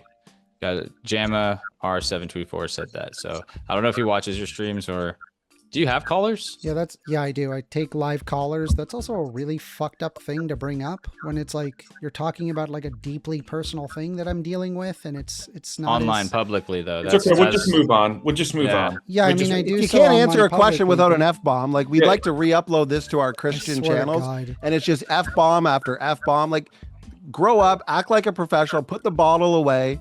So you're going to go to work hungover? I was just guess, right? explaining it. I was just explaining it, and you guys were just interrupting. Okay, we'll just move halfway on. through. You know, I agree. Personal stuff Fucking isn't cool. Christian so- nationalist garbage. Well, no, human the beings. only reason Okay. I asked it is because it was public when it was asked and answered. So this Yeah, is just if you this make is just things why It's I just did a it. fu- gotta it's address just a the public. fucked up. It's just a fucked up thing to bring up. Dude, It's just enough not with the relevant. F-bombs, okay? Yeah. It's immature. So All right. Well, next we'll just we'll move can on. I just say something really quick? I want to respond to that. Very brief. Okay. Yeah, I just want to say it's an epic blunder for an unbeliever to make ethical statements of efficacy if you don't have an objective standard of morality. So on your worldview, if it were true, there would be nothing wrong with anyone doing anything. But like our foundation for science, you can borrow our ethical foundation to condemn certain things that you don't like. That's fine. We got you, bro, over here within Christianity. You're good. There's no hate like Christian love. Love Yeah, the yeah, that's- transphobia that's on a top cliche. of No it. immaturity like cliche. First Amender believing he's related to grass and ladybugs. Slogans and cliches, bud. Just That's for it. the record, I also believe that I'm related to grass and ladybugs. So And you're a mature evolutionist. I But appreciate you're that. nice, about Ron. you. Like, You're yeah. a professional. gentleman. just and keep in W for mind Ron. that when you start W. slinging that around, you're talking to me. Well, First Amender just said there's no Christian, there's no love or hate like I Christian. I'm he's not generalizing that endorsing one. his behavior. I'm just saying that be careful when you start slinging your epithets because you're directing those at me too, and I'm trying very hard to. Well, to there keep are my cool exceptions here. to the rule. So- Ron, there are exceptions to the rule. You're one of the nice science Wait, denying. so wait, Ron, are you not a nihilist? Do you think that you No. can like the laws of nature? Can you instantiate a Like I ethical said, framework? I am more than happy to get into the philosophical Okay. weeds with you, but All right. Well, we've been I'm at going this to for call your coming up shell. on everyone. 3 hours now, and I have to go get some dinner, so this is So- not the time. Ron has a right, podcast, Sam. you guys, and Ron needs some love Sam, on his Sam, we're podcast. gonna- Yes, I'm do looking the for shout-outs here for in just a guests second. to come on So, my Let's YouTube not waste channel. the last bit of time for the I'll questions come on, we have. Ron. We'll Shouting have out a to good Ron. discussion. Okay. Do the Shout out to questions. Ron. You get the shout outs. Ron's a good One sport. second. All right. Okay. Wasn't Last even couple talking are when from you Kevin muted me. Blackwell. I was trying to spread them out so that it wasn't just Kevin, which I appreciate you, Kevin. Absolutely. And I hope your welding's going well either way. Whatever you believe, because you've been asking both sides stuff here. So we'll do a Kevin question, last non-Kevin. So he says, for Evo side, how many generations do you think have passed since CHLCA? How many years does it take to produce an entire new generation in humans? For the Evo side, go. So one of you guys, if Ron, we haven't heard you answer too many first. So you want to do that? I'm not sure I understood the question. How long does it take to produce a generation? See, First Amendment, did you get the question? Are you referring to the chimpanzee last human common ancestor? That would be it. I mean, I don't know. It depends on the exact Human generation is roughly 15 to 20 years. A chimp generation, I don't know. I have to look it up. They're talking about what was like the last universal common ancestor. Between chimps and humans? Yeah, 6 to 7 million years ago. yeah. So Okay. I don't know, take That's an 6 answer. million years, divide by 20. That's how many generations. Mike? Hope you got the you want to do a quick response too, Sir Donnie? 30 seconds. Look, boom, starting now. So Okay. the problem with that is you got to fix way too many differences. We've already discussed the Y chromosome, 70% difference, all that heterochromatin loss. Got to explain those differences. Even between similar sequences of the human genome and the chimpanzee genome, there's differences in how those genes are regulated, how they're expressed. There's epigenetic differences. There's alternative splicing differences. Way too many differences to account for, even in 10 million years. That's 30 seconds. Boom. Okay. Let's see. Got Kung Fu, or sorry, does anyone have anything else to say on that one? No. Okay, so I concur. Kung Fu J03 for 5 says they claim evolution is falsifiable because if you found a unicorn, that would be falsification for evolution, but a unicorn is unfalsifiable. Oops. Yeah, I want to respond to that. So if evolution is true, then things like unicorns and talking snakes or donkeys or all of these cliches they repeat, they would have no reason to reject those because evolution creates every kind of weird thing that exists today, right? So on what grounds would you object to anything like that?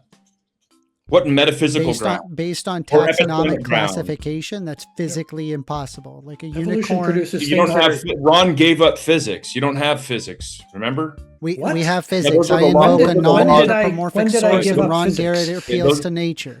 So first of all, because you couldn't tell me what it is that dictates anything that's possible or impossible. I've already We had explained nothing it. The to defend it. non-anthropomorphic source you that need makes to- universe. really need to He's settle talking down, about First Amender. Dr. Because I'm Ron, just right? explaining it. Like you literally act like a child. This I'm is not. so bad. I'm not. You're just misrepresenting my point. It's kind of like a Wait, little Sam, bit. could you clarify? Were you talking about Dr. Ron or First Amendment specifically? I was saying if their worldview is true, Worldview. where evolution Got it. creates all of this biodiversity, everything that exists.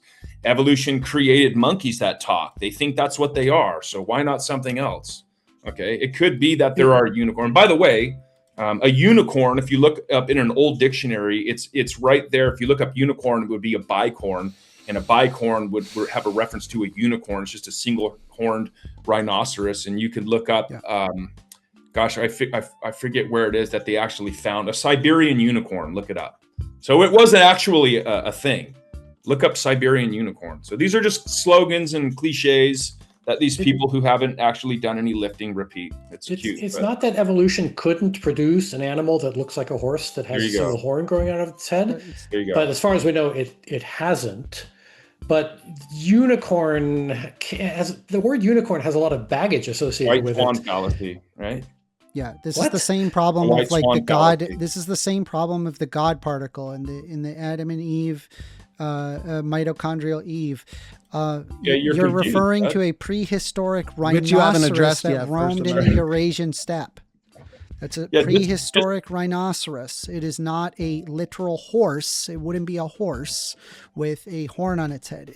Horses do not possess the taxonomic classification necessary for that to be possible. So you will never find a unicorn no matter where you go on planet Earth, even undiscovered areas. So again, Yes. anyone can look it up. Just look up Siberian unicorn. That's all you have to do Yeah, to show how little this prehistoric guy does rhinoceros. his homework. It's literally as just if a it wasn't prehistoric. bad I enough. just googled it. It's a rhinoceros. Yeah, there you go. So when we talk about a unicorn, Not a unicorn. there you go. That's a historical unicorn. Like it was a thing. Jeez. It's just like the word dragon. These booze guys is think kicked in. fire-breathing dragon. No, Right. historically, before the word dinosaur was invented, dinosaurs were called dragons. It's like less than The 200 years ago. Siberian, Yeah, because we didn't right. know what it And was. there were animals with Right. giant horns that were called unicorns. Okay, So the point here is that on Ron already conceded that evolution could have, and because evolution could have, you guys have no grounds. That was my argument to say that anything is possible or impossible. So that's just another blunder. So, but thanks for Okay, the question. we have just a few I questions didn't say left. that anything is possible. What dictates what's possible, Ron? We don't have It time for has that, to be Sam. I reproductively apologize. fit. I apologize. It has to We be gotta able to move on. reproduce. Kevin Blackwell Welder that's for the one 5. criterion. He has about 2 more questions, I believe. He said, for First Amender, how does recombination equal a fixation? Recombination passing down one lineage has nothing to do with a fixation across the entire species. Recombination does not. I mean, you're talking about what mutations that occur individually, or as opposed to like as a part of the entire human genome. I mean, these are different things. Recombination happens in all of this, and I don't know what exactly you're referring to. Just Yeah, for the benefit of the audience, because I'm not sure this was really made clear during the discussion, the Y chromosome is different because it's male only, and so it can't swap genetic material with the chromosome that it's paired with, and so the dynamics of how it evolves are different from all the other chromosomes, and that's the reason that it has diverged more from chimps than the other chromosomes. It's as simple as that. Well, it's actually very not. good. So, okay, here's a basic Explained question.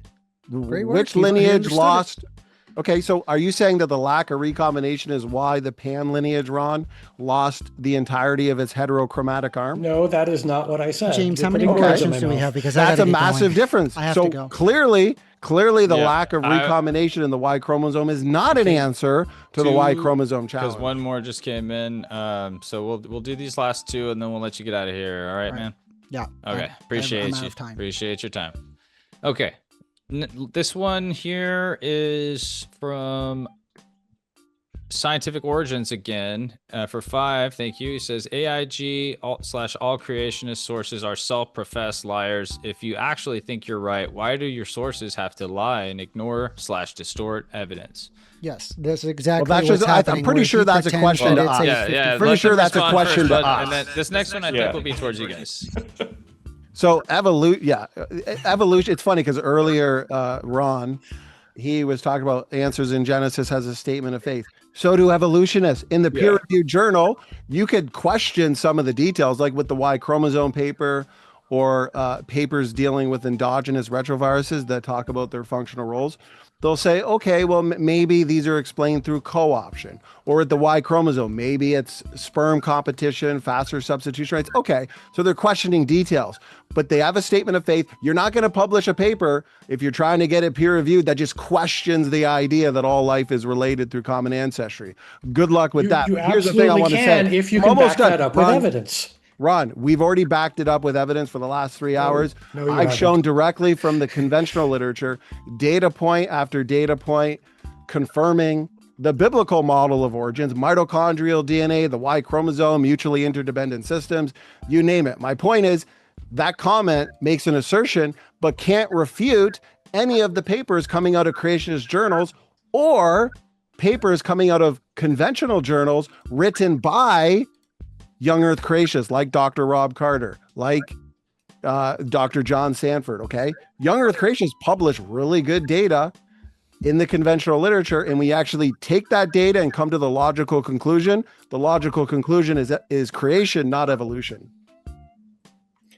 Yeah. So real quick, like it is said that I have to go. Is there any Socrates. questions for me? I gotta go. I seriously needed to go several minutes ago. Yeah, thanks, bud. It is said. that, Wait, Sam, hold on. Let me just double check real quick if there's one more that is related to the evolution side specifically that I might have missed. Can I just hit that real quick?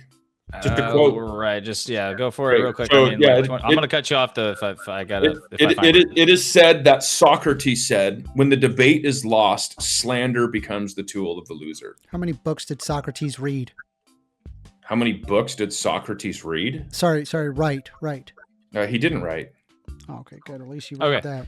Good So job. Kevin, Blackwell welder, bro, if you're a welder and not a biologist, maybe you missed your calling with these questions. He says, for Evo side, how do you explain 20 million fixation events in 450,000 generations, giving Haldane's fixation limit is 1 per every 300 generations for the CHLCA, which we just...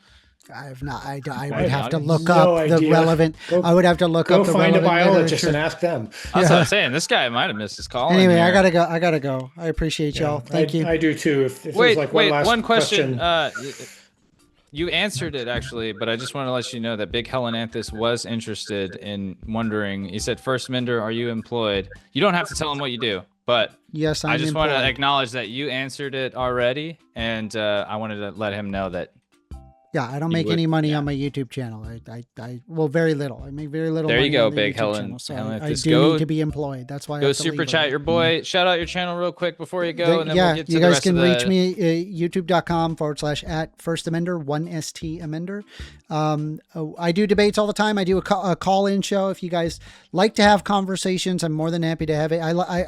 We do better on one-on-one as opposed to, 2v2 nonsense, but I appreciate it. Thank I you. don't think this worked very well. Well, if you guys would have actually had answers to our arguments, it might have went a little Yeah. bit.